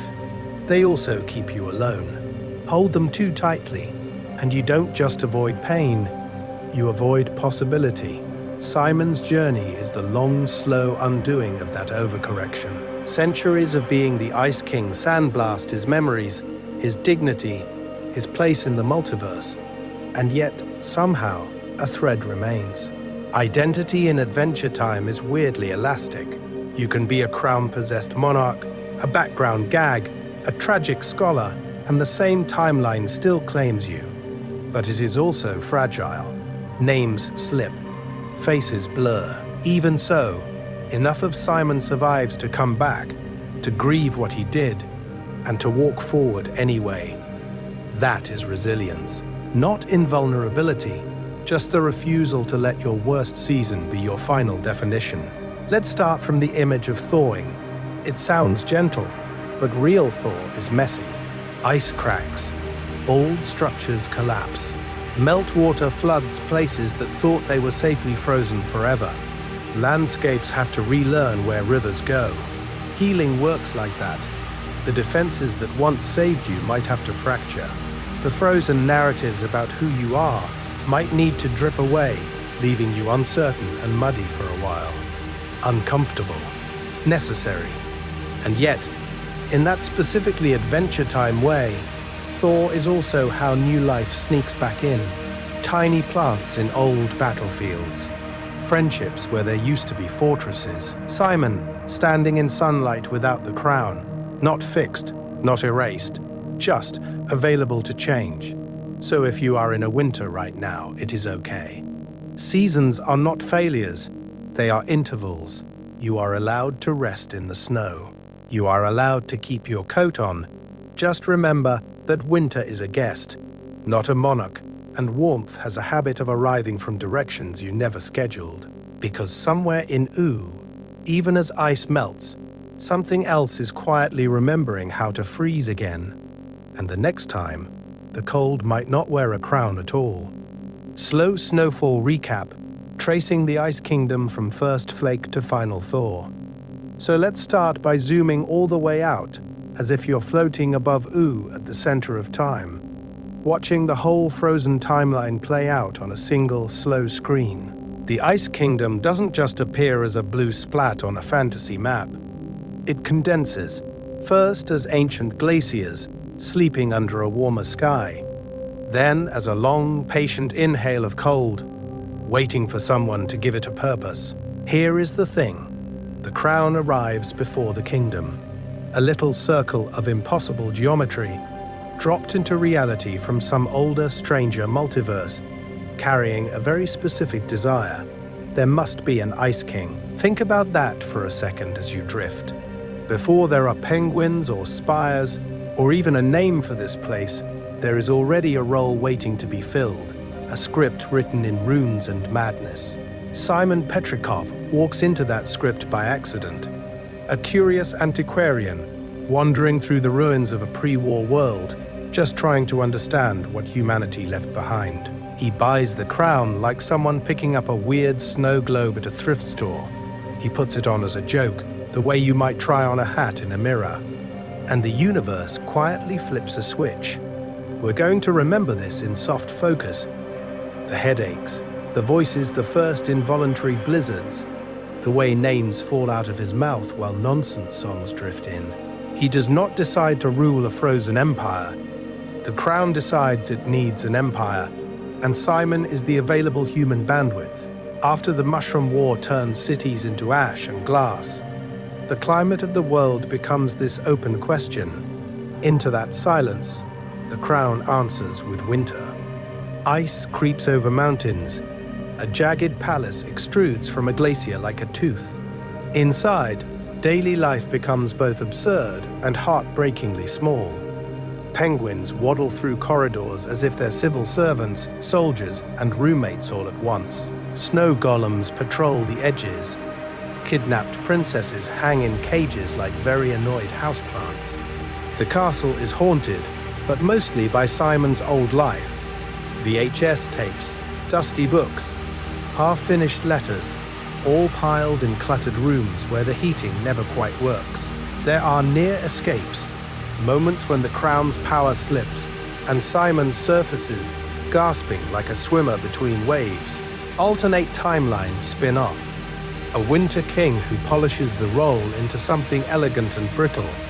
A different flavor of tragedy with the same frozen core. Wishes, magic, and sheer emotional gravity keep nudging reality, trying to pry man and crown apart.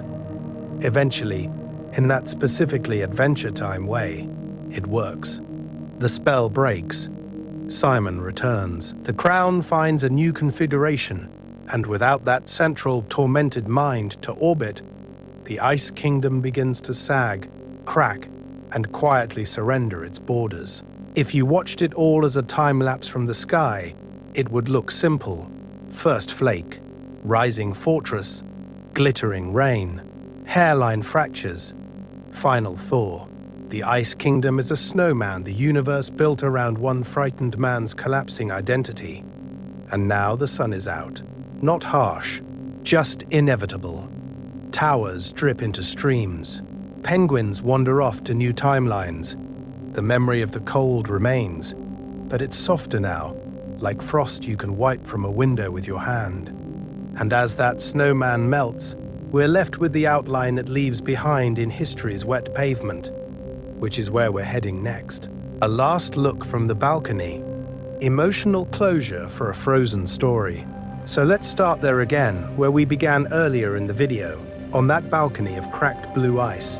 The air is thin and clean. The wind moves slowly now, like it's tired too.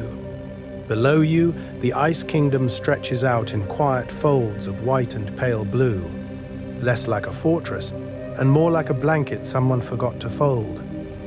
Here is the thing. This is the same view the Ice King stared at for years, maybe centuries, pacing in his bathrobe, talking to penguins that functioned as his entire population, his military, and his civil service in one waddling little multiverse of honks. Same jagged ridges, same frozen valleys, same glint of distant glaciers that predate Ooo itself, tied to cosmic forces long before Simon ever touched the crown. Same reality, different eyes. Now imagine Simon there instead. Not the cackling monarch, but the tired human in a too big coat, hands on the railing, feeling the cold bite his fingers in a way he can actually register again. He remembers flashes, snow golems shuffling below, Gunther smashing bottles, princesses screaming, songs about loneliness echoing off the ice. He also remembers nothing, in places where the crown carved out whole corridors of his timeline and left only echoing hallways behind. Think about that for a second. To stand where you once stood as someone else and know both that you did those things and that they were done to you. He is not evil. He is not even indifferent. He is just a man who borrowed too much power from an artifact older than his civilization's maps. In that specifically Adventure Time way, the universe never gives him a clean category to live in. Tragic. Ridiculous. tender, all at once. There were penguin parties. There were bad dates. There were moments where he genuinely loved the friends he didn't quite remember meeting. So we're going to name the sadness, but we're not going to live in it. This was a tragic story, yes, but it was also snowball fights on the edge of oblivion. It was Finn and Jake crashing through the ceiling like comets of warmth. It was the Crown's whisper turning empires of thought into nonsense, and somehow still leaving room for lullabies. The Ice Kingdom isn't just a monument to loss, it's a record of every silly distraction Simon used to keep his existence from collapsing. And here is where the rules change. The Ice Kingdom is a chapter, not a life sentence. The glaciers have melted and refrozen after apocalypses before. They will again. Simon steps back from the balcony eventually. Ooh keeps moving. New kingdoms rise, new timelines branch, Winter King variants shimmer out in distant corners of the multiverse, like what-if snowflakes. The imprint of the Crown remains in history, but it does not own the future. So let the balcony fade. Let the snowfield blur, as if fog is rolling in across the screen of the universe, and the center of time is dimming the brightness. You can keep whatever you want from this frozen tale. Maybe a small sympathy for people who are not themselves, maybe a gentler view of your own past chapters. And as the last towers dissolve into white, we'll follow that outline in the wet pavement of history, into what Ooh becomes after the ice finally lets go. If you're still awake, soft reflections and personal takeaways. And if you're still here, if your mind hasn't completely dissolved into static, like a forgotten channel on a cosmic TV, let's start by just noticing the basics, where your body is, how the mattress or the couch or whatever improbable nest you've assembled is holding you up. Maybe your breathing has slowed to match the pace of this frozen timeline we've been tracing. Inhale, exhale, simple declarative, quiet metaphor. Here is the thing. Your body is already doing the work of winding down, even if your thoughts are still wandering around the Ice Kingdom, poking at glaciers and crowns and penguins with tiny existential flashlights. So we're going to gently point those thoughts in a softer direction. You don't have to focus. You don't have to remember every detail of Simon's transformation, or how the borders of his realm shifted like a mood ring made of permafrost. You can just let images drift through. An old man in a parka, a glittering crown, a lonely tower at the center of time, and fade. If you want, you can play with a few questions, quietly. No quiz at the end. Which part of the Ice Kingdom's history felt most familiar to you? Was it the way the Crown kept reforming a kingdom around itself, like a desire that reorganizes your whole reality without asking permission? Think about that for a second. Maybe you've had your own crown at some point, a role, a responsibility, a label that slowly rewrote who you were allowed to be. Parent, caretaker, overachiever, the funny one in the group who grants everyone else's wish for comfort. Or maybe what resonated was the melting, the collapses, the way the kingdom kept falling apart and refreezing, as if existence itself was hitting a seasonal reset. Where in your life has something you thought was permanent quietly thawed, reshaped, and then come back in a different form? Relationships, jobs, identities, whole personal multiverses you used to live in and don't visit anymore, except in dreams. But you don't have to chase any of that. These questions are optional. They're like snowflakes falling through the air of your mind. You can catch one on your attention for a moment, watch its tiny geometry of meaning, or you can let them all pass by and melt on contact. No rules, no homework, just gentle, drifting what-ifs. Stories like this are a safe distance machine. In that specifically Adventure Time way, they take heavy themes, loss, change, memory, mental illness, the terrifying power of an object that can overwrite your personality, and wrap them in ice castles and cartoon kings and penguins doing unpaid civil service. You get to look at loneliness, at identity, at the fear of becoming someone you don't recognize. But you look at it through Simon, through the Ice Crown, through a kingdom that exists just off to the side of your own reality. And whether you rode every moment of that history with us, or you vanished halfway through and are only hearing this in some semi-conscious after-credits scene, thank you for spending this time in the Ice Kingdom. Thank you for letting this frozen little corner of the universe keep you company while you drift. We're going to let the last echoes of snow and distant penguin chatter fade, and from here, we'll step out of the blizzard and into the quiet glow of our goodbye. A cozy drift back to Ooh, channel housekeeping in a snowstorm whisper. So as we step out of that blizzard and into the quiet glow of our goodbye, we don't have to shut the door on Ooh completely. We can just pull it almost closed, let the light from the hallway spill in as a soft line under the sill, and remember that the Ice Kingdom is only one frozen corner of a much bigger, much stranger universe. Here is the thing. If this slow walk through glaciers and crowns and lonely kings has felt good to your brain, there are other timelines we can drift through on other nights. We're going to wander the Candy Kingdom's sticky politics at some point, or float through the Fire Kingdom's lava-lit dynasties, or trace Marceline's existence like a baseline running under the whole multiverse of Ooh. Think about that for a second. The same map, the same reality, but every kingdom its own quiet bedtime channel. In this video, we stayed mostly with snow and penguins, and that crown whose power predates Ooh itself. But there are deep dives waiting into other characters who bend time, twist desire, or accidentally rewrite history just by existing. If you ever want to fall asleep to the slow unraveling of, say, Princess Bubblegum's experiments, or the cosmic rules that keep the nitosphere from spilling everywhere, those stories are already curling up on the channel like books on a shelf. And if you want those stories to be easy to find on nights when your brain is restless and you just need a calm voice talking about magic and timelines, you can, very gently, tap like or subscribe. No pressure, no urgency, just a way of telling the algorithm and me, and maybe the center of time itself, that you'd like more quiet lore queued up, waiting like a warm blanket in your recommendations. But if your eyes are heavy, if you are already half asleep in that strange liminal place where Simon and Ice King blur together and the borders of the Ice Kingdom melt and refreeze, you do not have to move at all. You don't have to wish for anything. The video will end softly, the audio will stay low, there will be no sudden music spike, no surprise outro shouting across your pillow. The rules here are simple. Your comfort first. You can let the algorithm and the ice take care of themselves.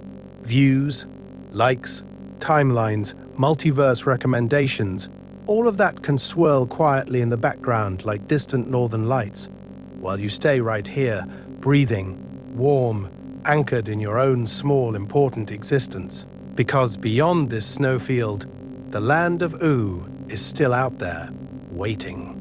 There are deserts full of buried robots, forests where time loops on itself, cities built on the backs of ancient creatures, and somewhere, always, a little cosmic ripple that will become another story.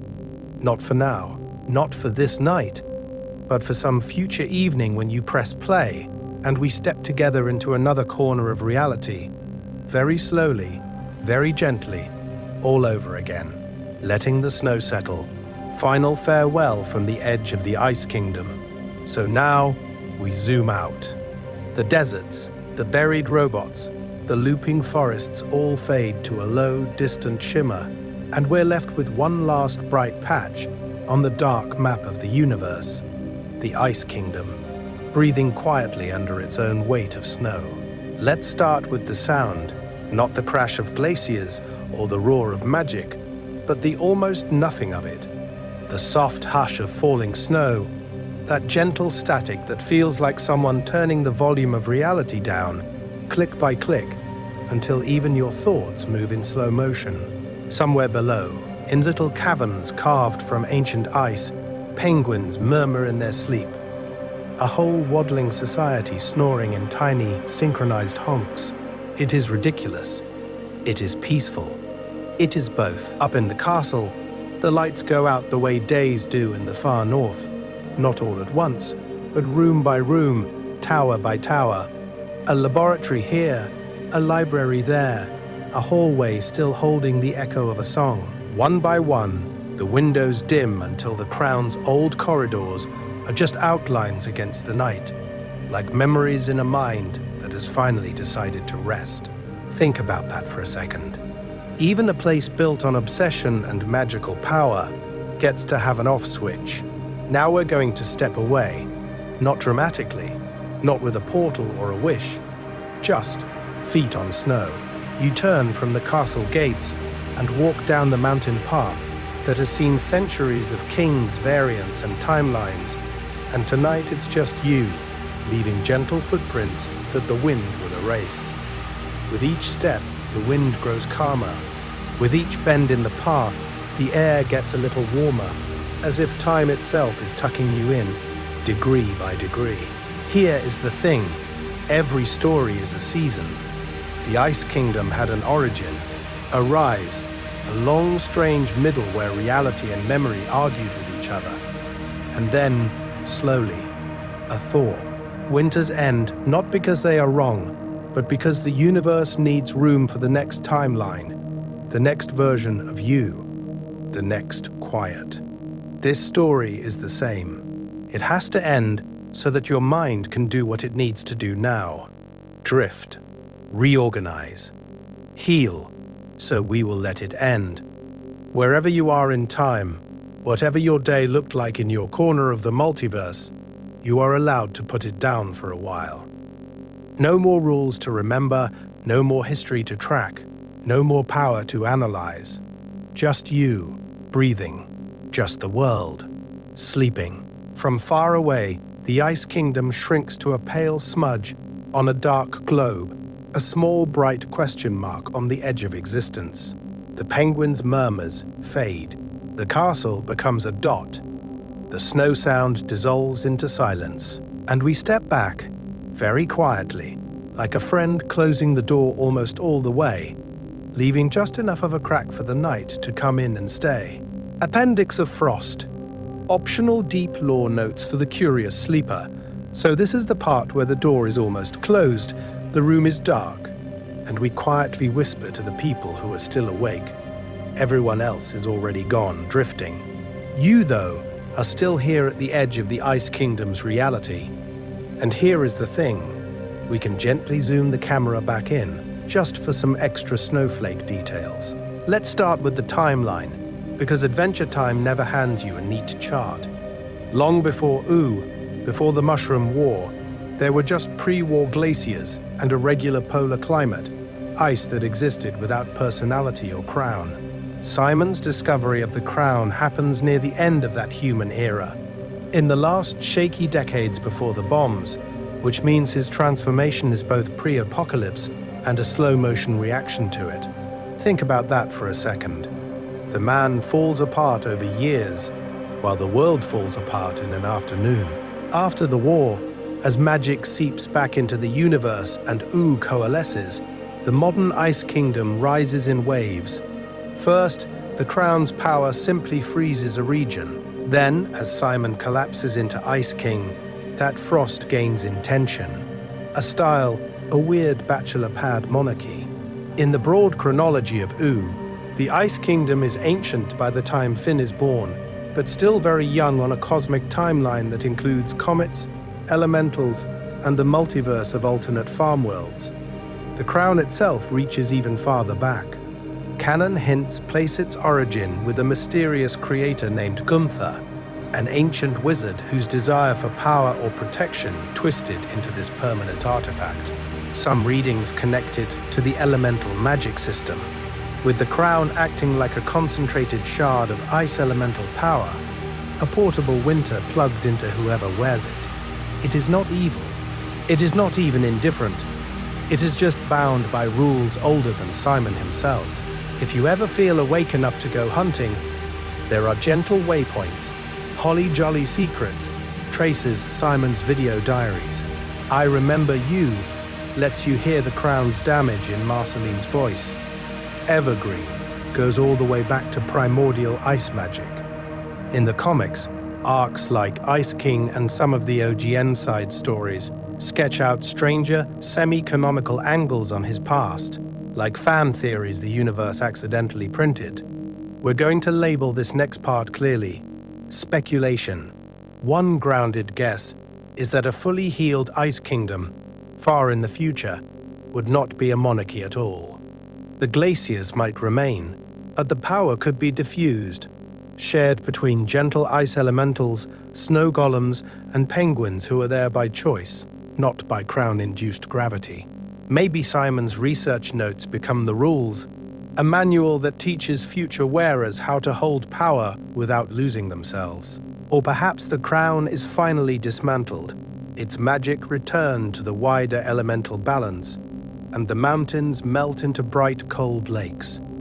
A place still shaped by that history, but not ruled by it. In that specifically Adventure Time way, the universe tends to let trauma become landscape.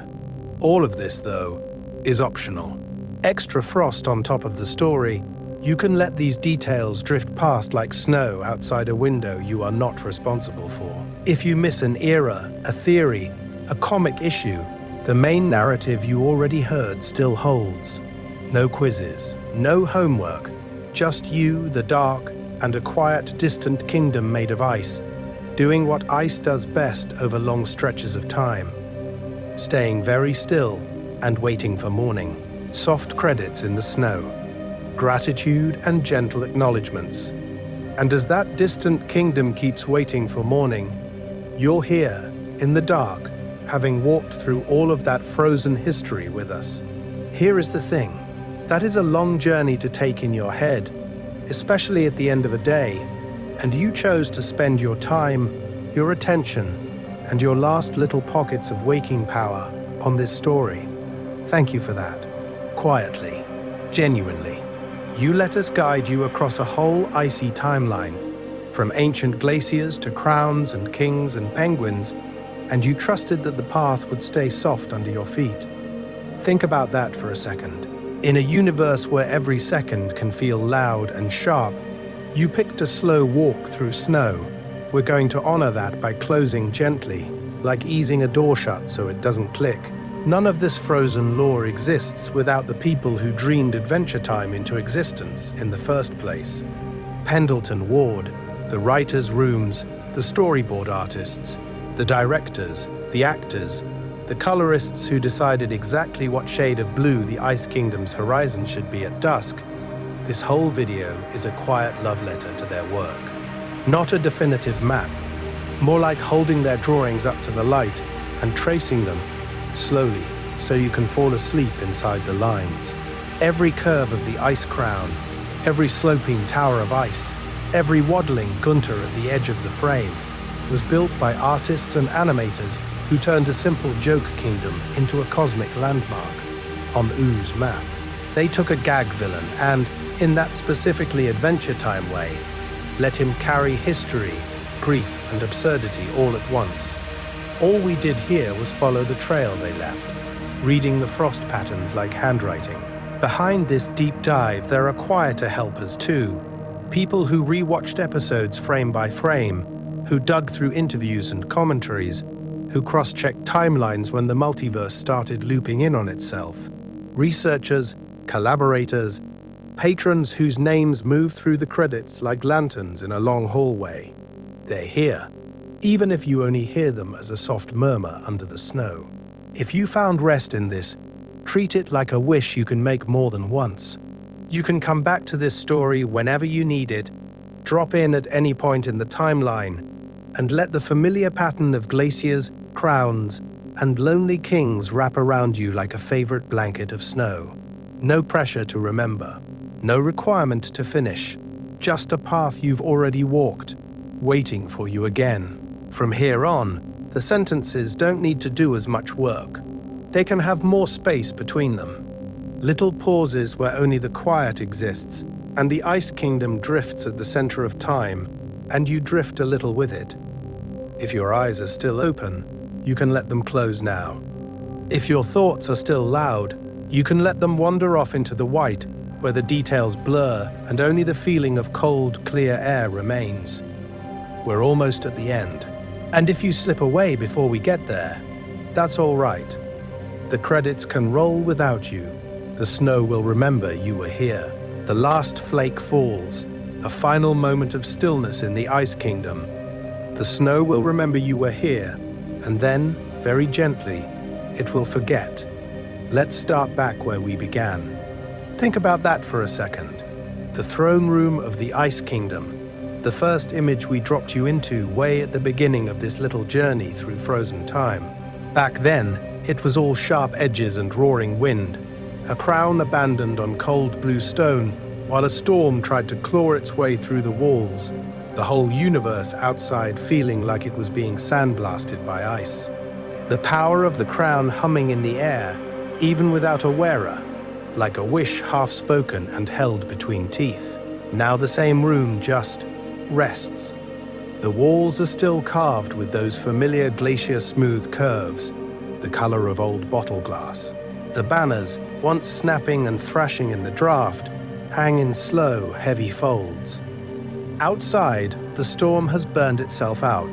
The multiverse of howling timelines has narrowed down to one quiet night, and the blizzard has collapsed into a lazy, almost embarrassed flurry. Snow falls, but it doesn't attack the windows anymore. It drifts. It negotiates with gravity. There is a crack in the ceiling that you didn't notice before. Maybe it wasn't there. Maybe it has been there for centuries. Here is the thing. In a place ruled by ice, even a fracture can feel patient. From that narrow line of darkness, a single flake slips through, as if the universe misfiled one tiny piece of weather and it ended up indoors. You watch it fall, very slowly. It turns in the air as if examining every angle of its own existence, catching the faint blue light, rotating like a tiny crystalline satellite at the center of time. It has no desire, no mission, no tragic backstory. It is just a pattern of frozen water taking the scenic route down. The flake passes the empty space where penguins once waddled, and muttered where Gunter once plotted whatever incomprehensible bird politics counters ambition. It glides past the place where a king used to pace and rant and rewrite reality in fits and starts. No one reaches for it. No one commands it. It is unobserved, except by you. It lands, at last, on the arm of the empty throne. For a heartbeat it keeps its shape, a tiny white crown resting where the real crown once waited. Then the warmth of the room, or maybe just the slow, inevitable arithmetic of time, convinces it to let go. It melts without a sound. No sparkle, no magical discharge. Just absence, so soft you only notice it because you were paying attention. The castle feels almost abandoned, but not haunted. It is more like a museum after hours, when the guards have finished their rounds and the exhibits stop trying to impress anyone. Or a stage after the final curtain, props still in place, costumes draped over chairs, the air holding the last echo of applause, and then choosing to set it down. We're going to stay here for a moment longer. No analysis, no more history, no more rules about crowns or wishes, or the shape of a frozen kingdom in the wider reality of O. Just the quiet geometry of a room that has done its job in the timeline and is allowed, finally, to be still. If your mind needs a last picture to rest on, it can be this: an empty throne, a melted flake, and a silence that doesn't demand anything from you at all. Good night, Ice Kingdom. Closing the gates until next time. So the room is still, the throne is empty, and even the last melted flake has stopped trying to remember what pattern it used to be. In that quiet, somewhere deep beneath the Ice Kingdom's frozen foundations, you can almost hear the great doors of the castle begin to move. Not fast, not dramatic, just a slow, deliberate swing, as if the universe itself is easing them along their arc. Here is the thing: these doors do not slam, they do not shout the ending of a story.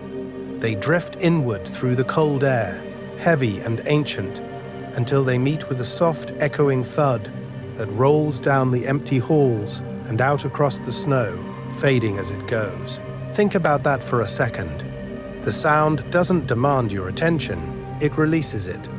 It's the kind of sound that tells the penguins it is time to stop waddling in circles, time to stop pretending there are urgent royal decrees to deliver, and just tuck their heads beneath their wings. The kind of sound that lets even a crown resting on a pillow somewhere forget it ever had power over reality and just be a quiet circle of metal in the dark.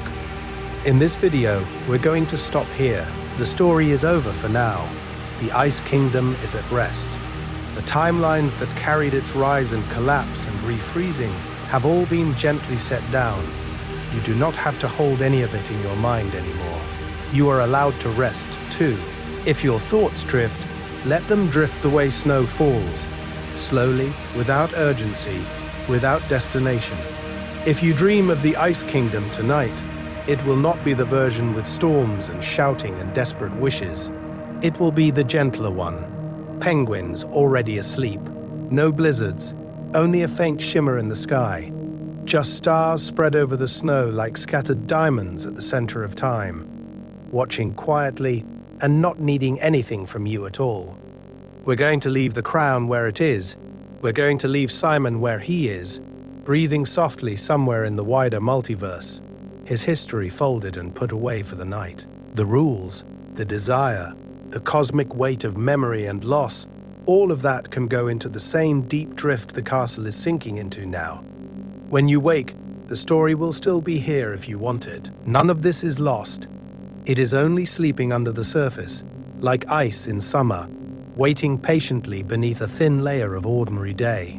You can revisit any corridor, any cliff, any quiet frozen balcony whenever you choose. For now, the gates are closed, the snow is still, and your timeline can soften at the edges. Sleep well in the land beyond the snow.